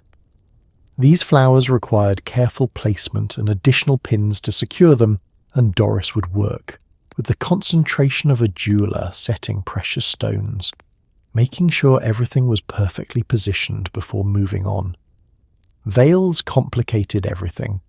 They had to be attached securely but also removably, since most brides wanted to take them off for the reception, and the attachment points had to be hidden within the hairstyle, invisible in photographs. Doris used special combs and pins designed for this purpose, testing the veil's security multiple times, making the bride shake her head gently to ensure nothing would come loose during the walk down the aisle. The veil itself added volume and drama, cascading down the bride's back, and Doris would arrange it carefully, making sure it lay properly, that it did not catch on the hair or create awkward bumps or gaps. Bridesmaids received similar but simpler styling, their hair done to complement the bride without competing with her.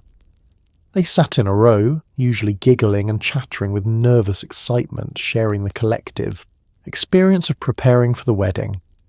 Doris and the other stylists would work efficiently, moving from one bridesmaid to the next, creating coordinated styles that looked good individually, but also harmonized as a group. These appointments were less stressful than the bride's, more social and fun, though the bridesmaids still took their roles seriously, understanding that they would be in photographs too, that their appearance mattered to the overall aesthetic of the wedding. Mothers of brides and grooms received special attention as well, their styles more mature but no less carefully executed, appropriate to their age and position, while still being special enough for the occasion. They often had specific ideas about what they wanted, having thought about this day for years, and Doris would listen patiently, incorporating their requests while gently steering them towards styles that would actually work, that would suit their hair texture and face shape, that would photograph well. The energy in the salon on these mornings was contagious, spreading even to the regular clients who happened to be there for ordinary appointments. Everyone wanted to see the bride, to offer congratulations and well wishes, to participate in some small way in the excitement. The salon became a communal space of celebration, women supporting women through one of life's major transitions, beauty work elevated from routine maintenance to meaningful ritual. The beauty salon was also a place where traditions passed from mother to daughter, where young girls accompanied their mothers and watched the rituals, absorbing the lessons about femininity and self-care and the importance of putting effort into your appearance. By their teenage years, many girls had their own standing appointments, sitting in the same chairs their mothers had sat in, listening to the same stylists share the same kinds of stories. It created a continuity, a sense of belonging to something larger than yourself. Community of women across generations, all participating in the same rituals, all seeking the same transformation. Young girls would come to the salon with their mothers, too young yet for their own appointments, but old enough to watch and learn. They would sit quietly in the waiting area, eyes wide, taking in everything, the sounds and smells, the transformation happening in the styling chairs, the casual intimacy between their mothers and the stylists. They would flip through magazines designed for adults, studying the fashion and beauty pages, absorbing ideas about what they might look like someday when they were grown and allowed to wear lipstick and high heels. Doris and the other stylists would acknowledge these young observers, offering them small attentions, complimenting their dresses or asking about school, making them feel included in the salon's community, even though they were not yet participants. Sometimes, if the girl's mother agreed, Doris would trim the girl's bangs or pin a flower in her hair, small gestures that made the child feel special, and began her education in beauty rituals.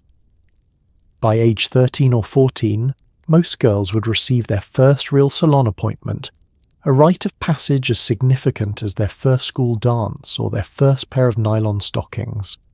They would sit nervously in the styling chair, unsure what to expect, conscious of being treated like adults for perhaps the first time in their lives. Doris would work gently with these young clients, understanding their nervousness, keeping the transformation subtle enough to feel comfortable, but significant enough to feel special. A trim, a simple set, maybe a ribbon woven through, nothing too dramatic but enough to make the girl feel grown up, beautiful, worthy. These first appointments were often mother-daughter bonding experiences, the mother sitting nearby, offering advice and reassurance, watching her daughter join the community of women she herself had been part of for years. There was emotion in these moments, pride and nostalgia, and a touch of sadness as mothers recognized their daughters growing up, stepping into the same rituals they had learned from their own mothers, the cycle continuing across generations. As the girls became regular clients, they would develop their own relationships with the stylists, separate from their mothers, their own preferences and styles emerging. But the connection to their mothers remained, visible in the similar ways they tilted their heads while checking their reflections, in the familiar phrases they used when describing what they wanted, in the trust they placed in the same hands that had styled their mothers and grandmothers before them. Grandmothers sometimes came to the salon too, older women with silver hair and slower movements, treated with extra deference and care. Doris would adjust her techniques for their more fragile hair, their more sensitive scalps, creating styles that were age-appropriate but still beautiful, acknowledging that beauty didn't end at a certain age, that the desire to look one's best continued throughout life. These older women carried the salon's history with them, remembered when Doris herself was young and just learning, when the salon was new and the neighbourhood looked different, when prices were lower and styles were different, but the basic rituals remained the same. The salon became, in this way, a living archive of the community's women, a place where generations overlapped, and traditions were transmitted not through formal teaching but through observation and participation. Young girls learned by watching their mothers, absorbed the rituals without being explicitly taught them, and in turn would pass these same rituals to their own daughters, creating an unbroken chain of beauty maintenance that stretched backward into memory and forward into the future. In the end, the 1950s beauty salon was about more than just hair and nails. It was about community, connection, and the small weekly ritual that gave women a space of their own in a world that often felt overwhelming and demanding. It was about taking time for yourself, even if that time involved discomfort and chemicals, and sitting under a roaring dryer for an hour. It was about the relationships built between stylist and client, the trust that developed over years of shared confidences and careful transformations. And it was about the simple, profound pleasure of looking in the mirror and liking what you saw, of walking out into the world feeling just a little bit more confident, a little bit more ready to face whatever came next. The salon existed as a counterbalance to the rest of life, a space carved out of the endless domestic duties and family obligations that filled women's days. At home, you were mother, wife, housekeeper, cook, nurse, teacher, all roles that served others, that required you to subordinate your own needs to the needs of those around you. But at the salon, for a few precious hours each week, you were the one being served, being cared for, being attended to with focus and skill. Someone else was solving your problems, making you beautiful, giving you the gift of their time and attention. This reversal was psychologically significant, even if few women would have articulated it in those terms. The salon provided respite, a break from the relentless demands of family life, a chance to sit still and do nothing except allow yourself to be pampered. The physical transformation was real and important, but the emotional restoration might have been even more valuable. The opportunity to be treated as an individual worthy of care rather than as a support system for others. The relationships forged in the salon were unique, occupying a space between friendship and professional service that allowed for unusual intimacy. You might not invite Doris to your home for dinner, might not socialize with her outside the salon, but you trusted her with information you would not share with closer friends, knew she understood aspects of your life that even your husband might not fully grasp. This intimacy was bounded and safe, contained within the salon's walls, ending when you walked out the door but resuming the following week, consistent and reliable. The salon also represented a form of self-respect, a declaration that you mattered enough to invest time and money in your appearance. In an era that constantly emphasized women's service to others, the weekly salon appointment was a small act of self-assertion, a reminder that you existed as a person separate from your roles as wife and mother. The money spent was not frivolous, but necessary, essential maintenance of the self that enabled you to continue performing all those other roles effectively. For many women, particularly those who did not work outside the home, the salon was also one of the few places where they had expertise and autonomy. Domestic work was often invisible and undervalued, but beauty knowledge was visible, social, worth discussing and comparing. Understanding which styles worked best for different face shapes, which products delivered on their promises, which salons had the most skilled stylists.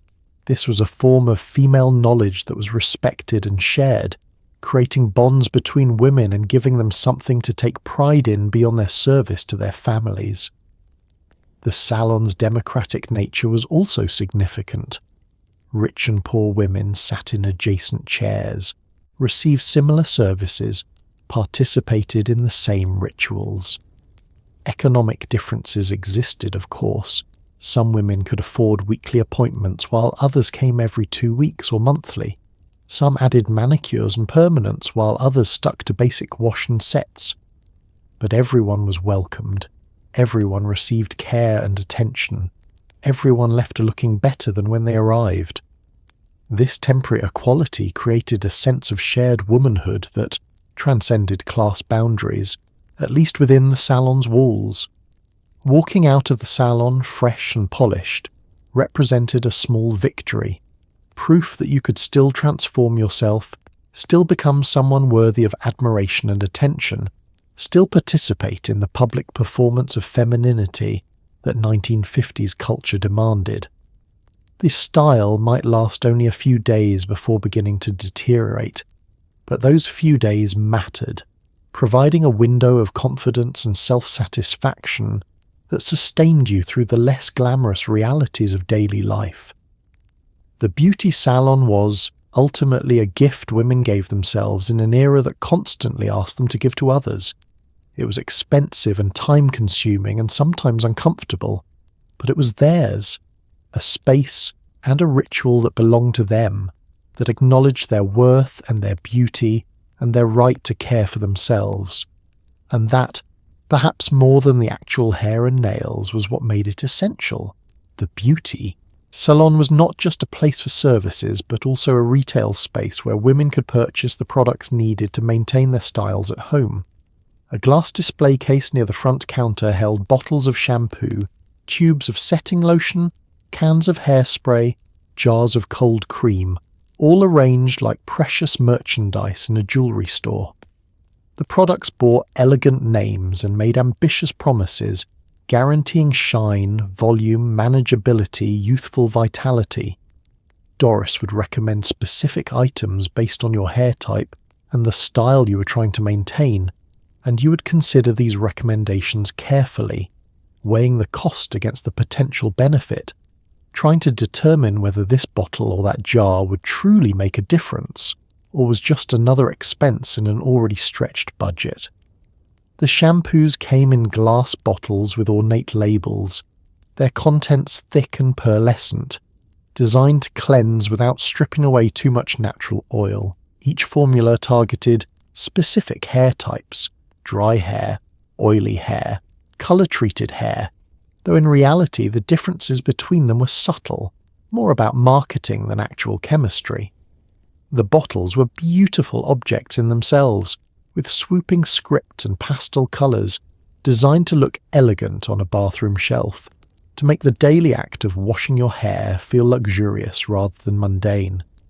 Setting lotion was essential for home maintenance, a slightly sticky liquid that you would comb through damp hair before putting in pin curls or rollers. It provided hold without the rigidity of hairspray, allowing the curls to form naturally while ensuring they would not fall out within hours. The lotion came in plastic squeeze bottles, easier to use than glass, and the smell was sweet and chemical, reminiscent of the salon itself. Using it at home created a sensory connection to your weekly appointments, a reminder that you were participating in the same rituals the professionals used. Hairspray was the most frequently purchased item essential for maintaining your style between salon visits. The cans were tall and slender, decorated with images of glamorous women whose hair defied physics, promising extra hold or ultra hold or maximum hold, each formulation claiming to be superior to the last. The prices varied, and women had strong preferences, swearing by particular brands, insisting they could tell the difference even in blind tests.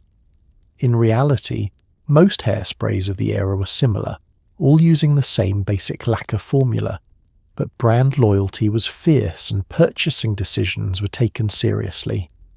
Cold cream occupied its own category, essential for removing makeup and supposedly nourishing the skin overnight.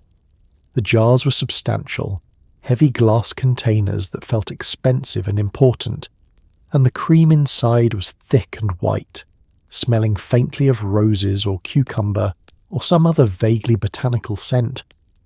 Women would scoop it out with their fingers, massage it into their faces in circular motions, then wipe it away with tissues or warm cloths, a nightly ritual that promised to preserve youthfulness and prevent wrinkles, though the evidence for these claims was mostly wishful thinking. Doris would demonstrate products occasionally, showing you how to apply setting lotion properly, or how much hairspray to use without creating sticky buildup.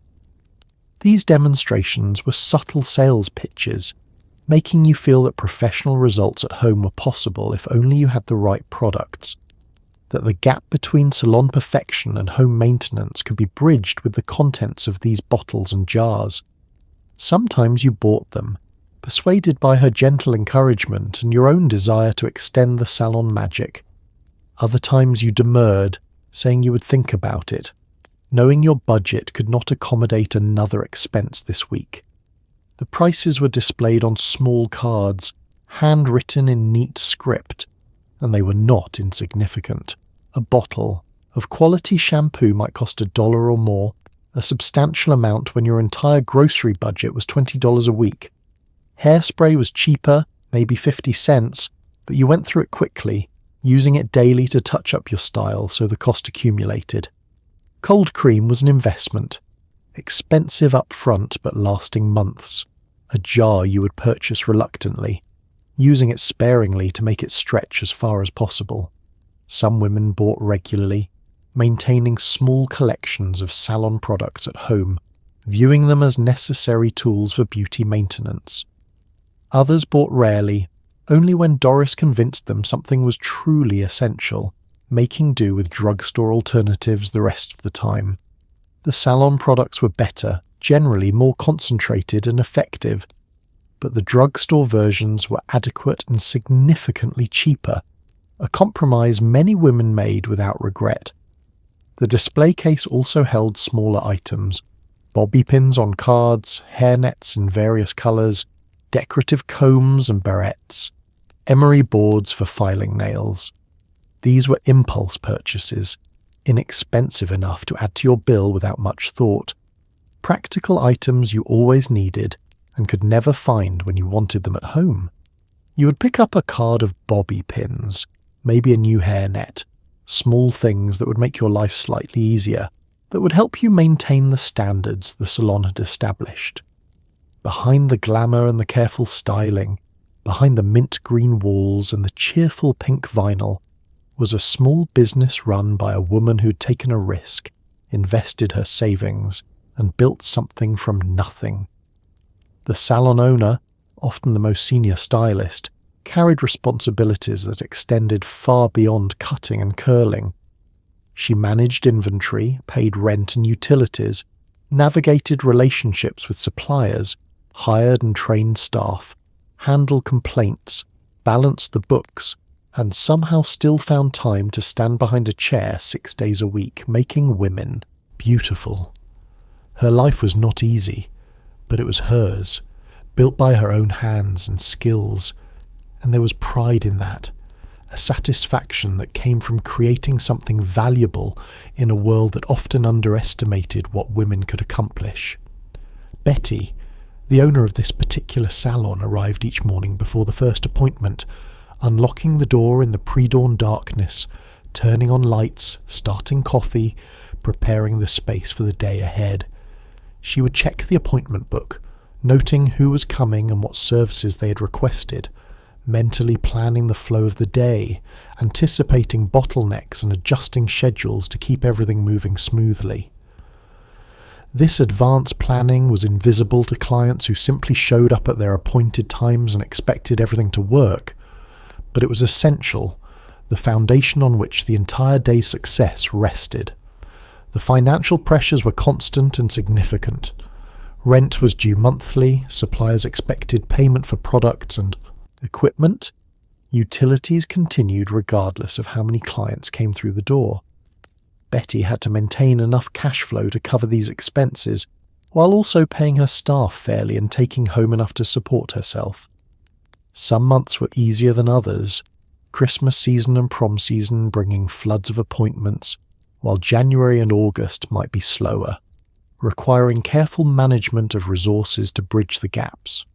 She had started the salon 15 years earlier, with money borrowed from her father and a determination to create something better than the positions available to women with limited education. She had trained under an older stylist, learned the technical skills, but also studied the business side, understanding that skill alone would not guarantee success.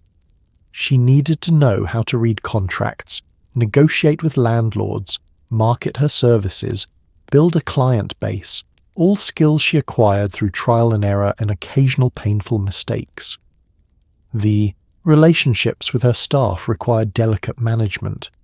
She employed 3 other stylists, each with their own personality and client following, each needing guidance and support but also autonomy and respect. She had to mediate occasional conflicts, address performance issues, provide encouragement during slow periods, all while maintaining her own client schedule and handling the business operations. It was exhausting, demanding constant attention and emotional labour, but it was also rewarding when things worked well, when the team functioned smoothly and clients left happy. Her personal life suffered somewhat from the demands of the business. She had never married, not for lack of interest, but for lack of time and energy, the salon consuming her attention in ways that made romantic relationships difficult to maintain. Men often did not understand her commitment to her work, expected her to be available in ways she simply could not be when 6-day work weeks and evening, bookkeeping were her reality. She had made peace with this sacrifice mostly, finding satisfaction in her independence and her accomplishments, though occasionally she felt the loneliness acutely, particularly during holidays when families gathered and she returned to an empty apartment above the salon. The satisfaction came from multiple sources. There was pride in ownership, in having built something tangible and successful, in seeing her name on the awning and knowing she had earned it. There was satisfaction in the work itself, in the transformation she created, in the gratitude of clients who trusted her with their appearance and their confidences. There was pleasure in providing employment for other women, in creating a space where they could earn livable wages and develop their skills. And there was the quiet knowledge that she was providing an essential service, that the salon mattered to the women who came through its doors, that what she did had value beyond the dollars it generated. The beauty salon existed in a constant tension between tradition and innovation, between the familiar styles clients requested and the new trends emerging from fashion magazines and Hollywood movies. Doris and the other stylists watched these trends carefully, studying the photographs, practicing new techniques, trying to determine which styles would work in their small town and which were too avant-garde, too impractical, too far removed from the conservative aesthetic their clients preferred. Change came slowly in 1950s America, but it came, and the salon had to evolve with it or risk becoming obsolete, a relic of an earlier era that younger women would abandon for more modern establishments. The magazines provided a window into the future, showing styles that would eventually trickle down from Paris and New York to Main Street beauty salons across America. Doris would pore over these images during slow afternoons, analysing the technique, figuring out how to recreate the look with the tools and products available to her. Some styles were impossible without specialised equipment or training, but others could be adapted, modified to work with the hair textures and face shapes of real women rather than professional models. When a new style began to gain traction, Betty would schedule training sessions, bringing in a representative from a product company or a stylist from a larger city who had mastered the technique. The entire staff would gather on a Monday when the salon was closed, practicing on mannequin heads, learning the new cutting angles or setting patterns, discussing how to explain the style to clients and how to modify it for different situations. These training sessions were investments, costing money and time, but necessary to keep the salon competitive and relevant. Introducing new styles to conservative clients required diplomacy and patience. Most women came to the salon wanting what they had always gotten, the same style. They had worn for years the style that felt safe and familiar and appropriate for their age and station. Suggesting something different, even something only slightly different, risked offending them, implying their current look was outdated or unattractive. Doris learned to make suggestions carefully, framing them as minor updates rather than complete overhauls, emphasizing how the new style would enhance their existing look rather than replace it. Younger clients were more open to experimentation, eager to try the latest trends, willing to take risks with their appearance in ways their mothers never would. These young women brought magazine clippings to their appointments, pointing to photographs of movie stars and models, asking if Doris could recreate those looks. Sometimes she could, and the results were stunning, transforming an ordinary girl into someone who looked like she belonged in the pages of 17 magazine. Other times the style simply did not work, the girl's hair, texture wrong, or her face shape unsuited to the look, and Doris would have to gently redirect her towards something more flattering. The shift from the tight curls and waves of the late 40s to the fuller, higher styles of the mid-50s happened gradually, almost imperceptibly, each small change building on the previous one until suddenly everything looked different. Doris adapted her techniques, learning to tease higher, spray harder, create structures that were more architecture than hair.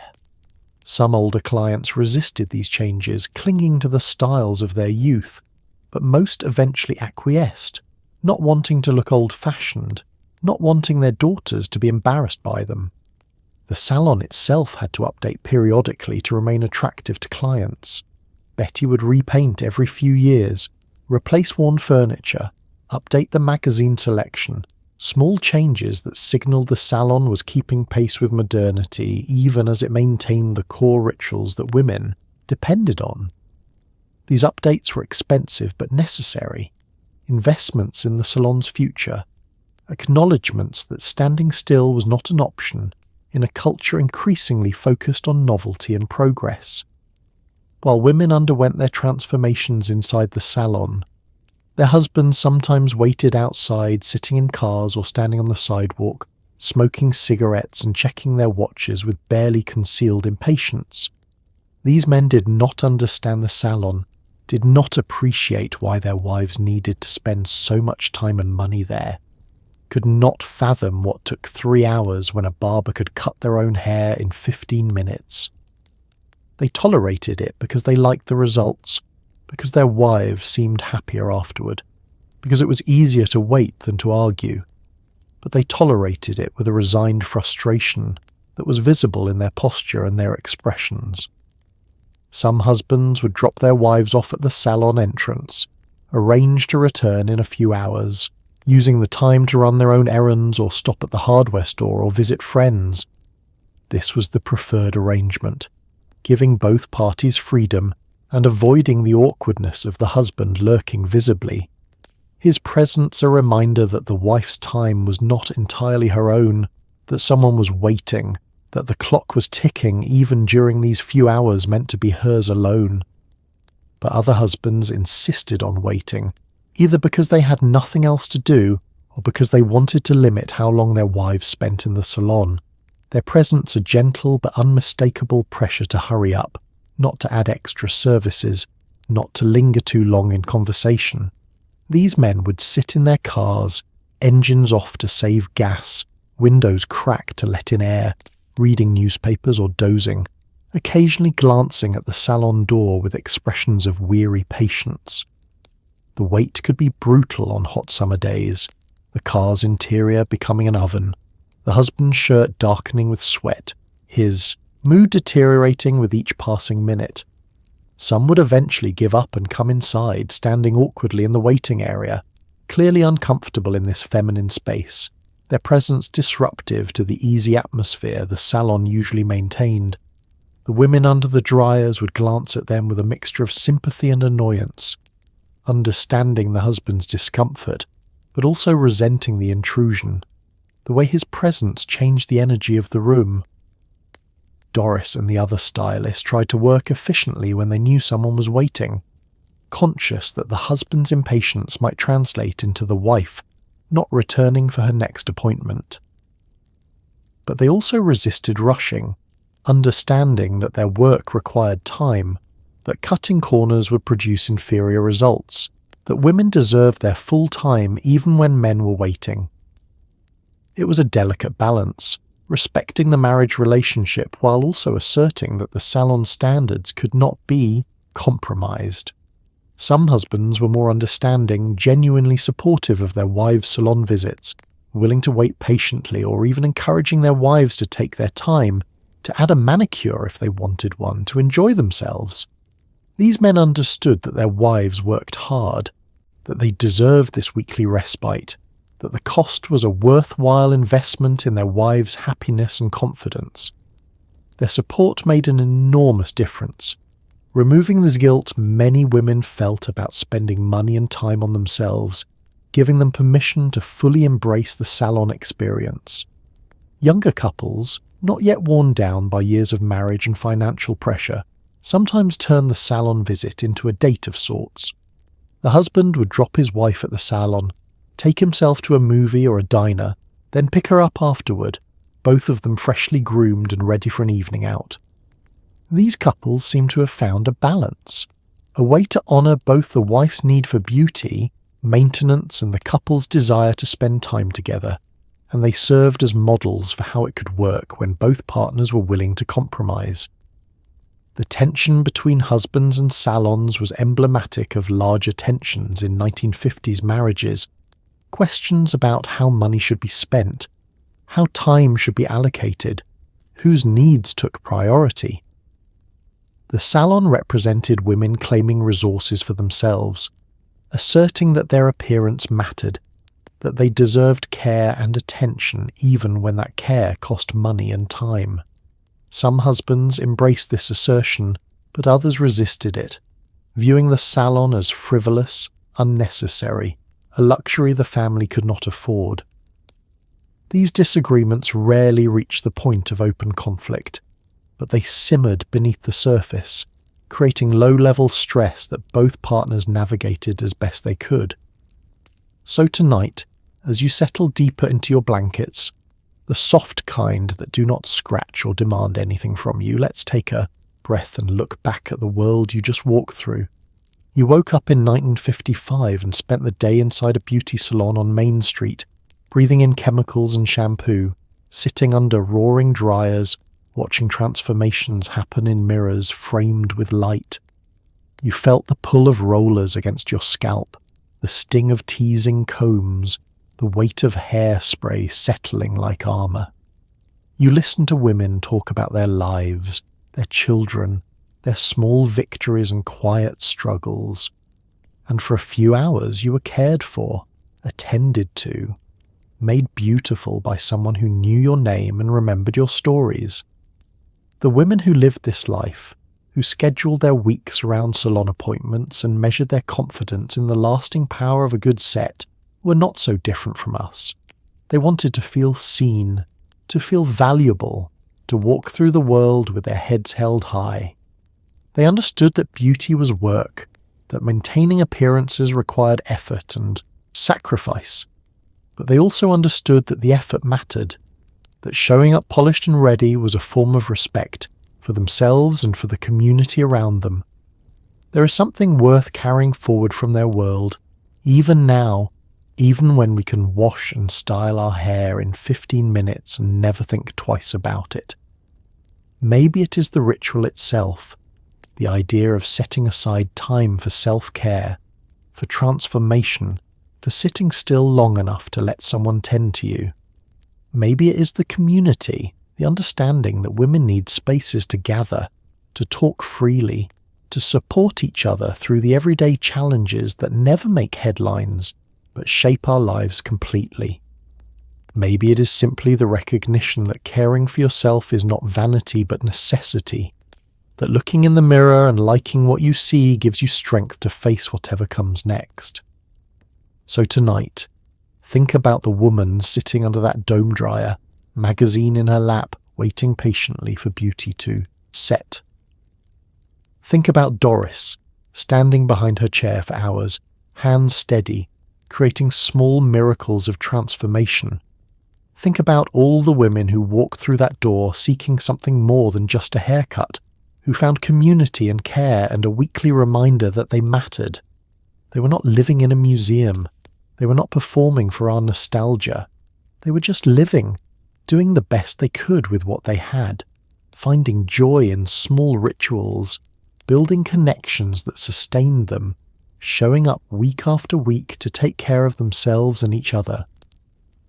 History is not always dramatic. Sometimes it is a salon on Main Street, and a woman who knows your name, and 3 hours under a dryer that sounds like distant thunder. Sometimes it is the simple act of making yourself beautiful, not for anyone else, but because you deserve to feel special, to feel cared for, to walk out into the world ready. And that is enough. That has always been enough. Good night, and may your dreams be as warm as those salon lights, as gentle as those careful hands, as kind as the women who held space for each other in that mint green room where transformation happened daily and everyone, always, left looking a little more like themselves.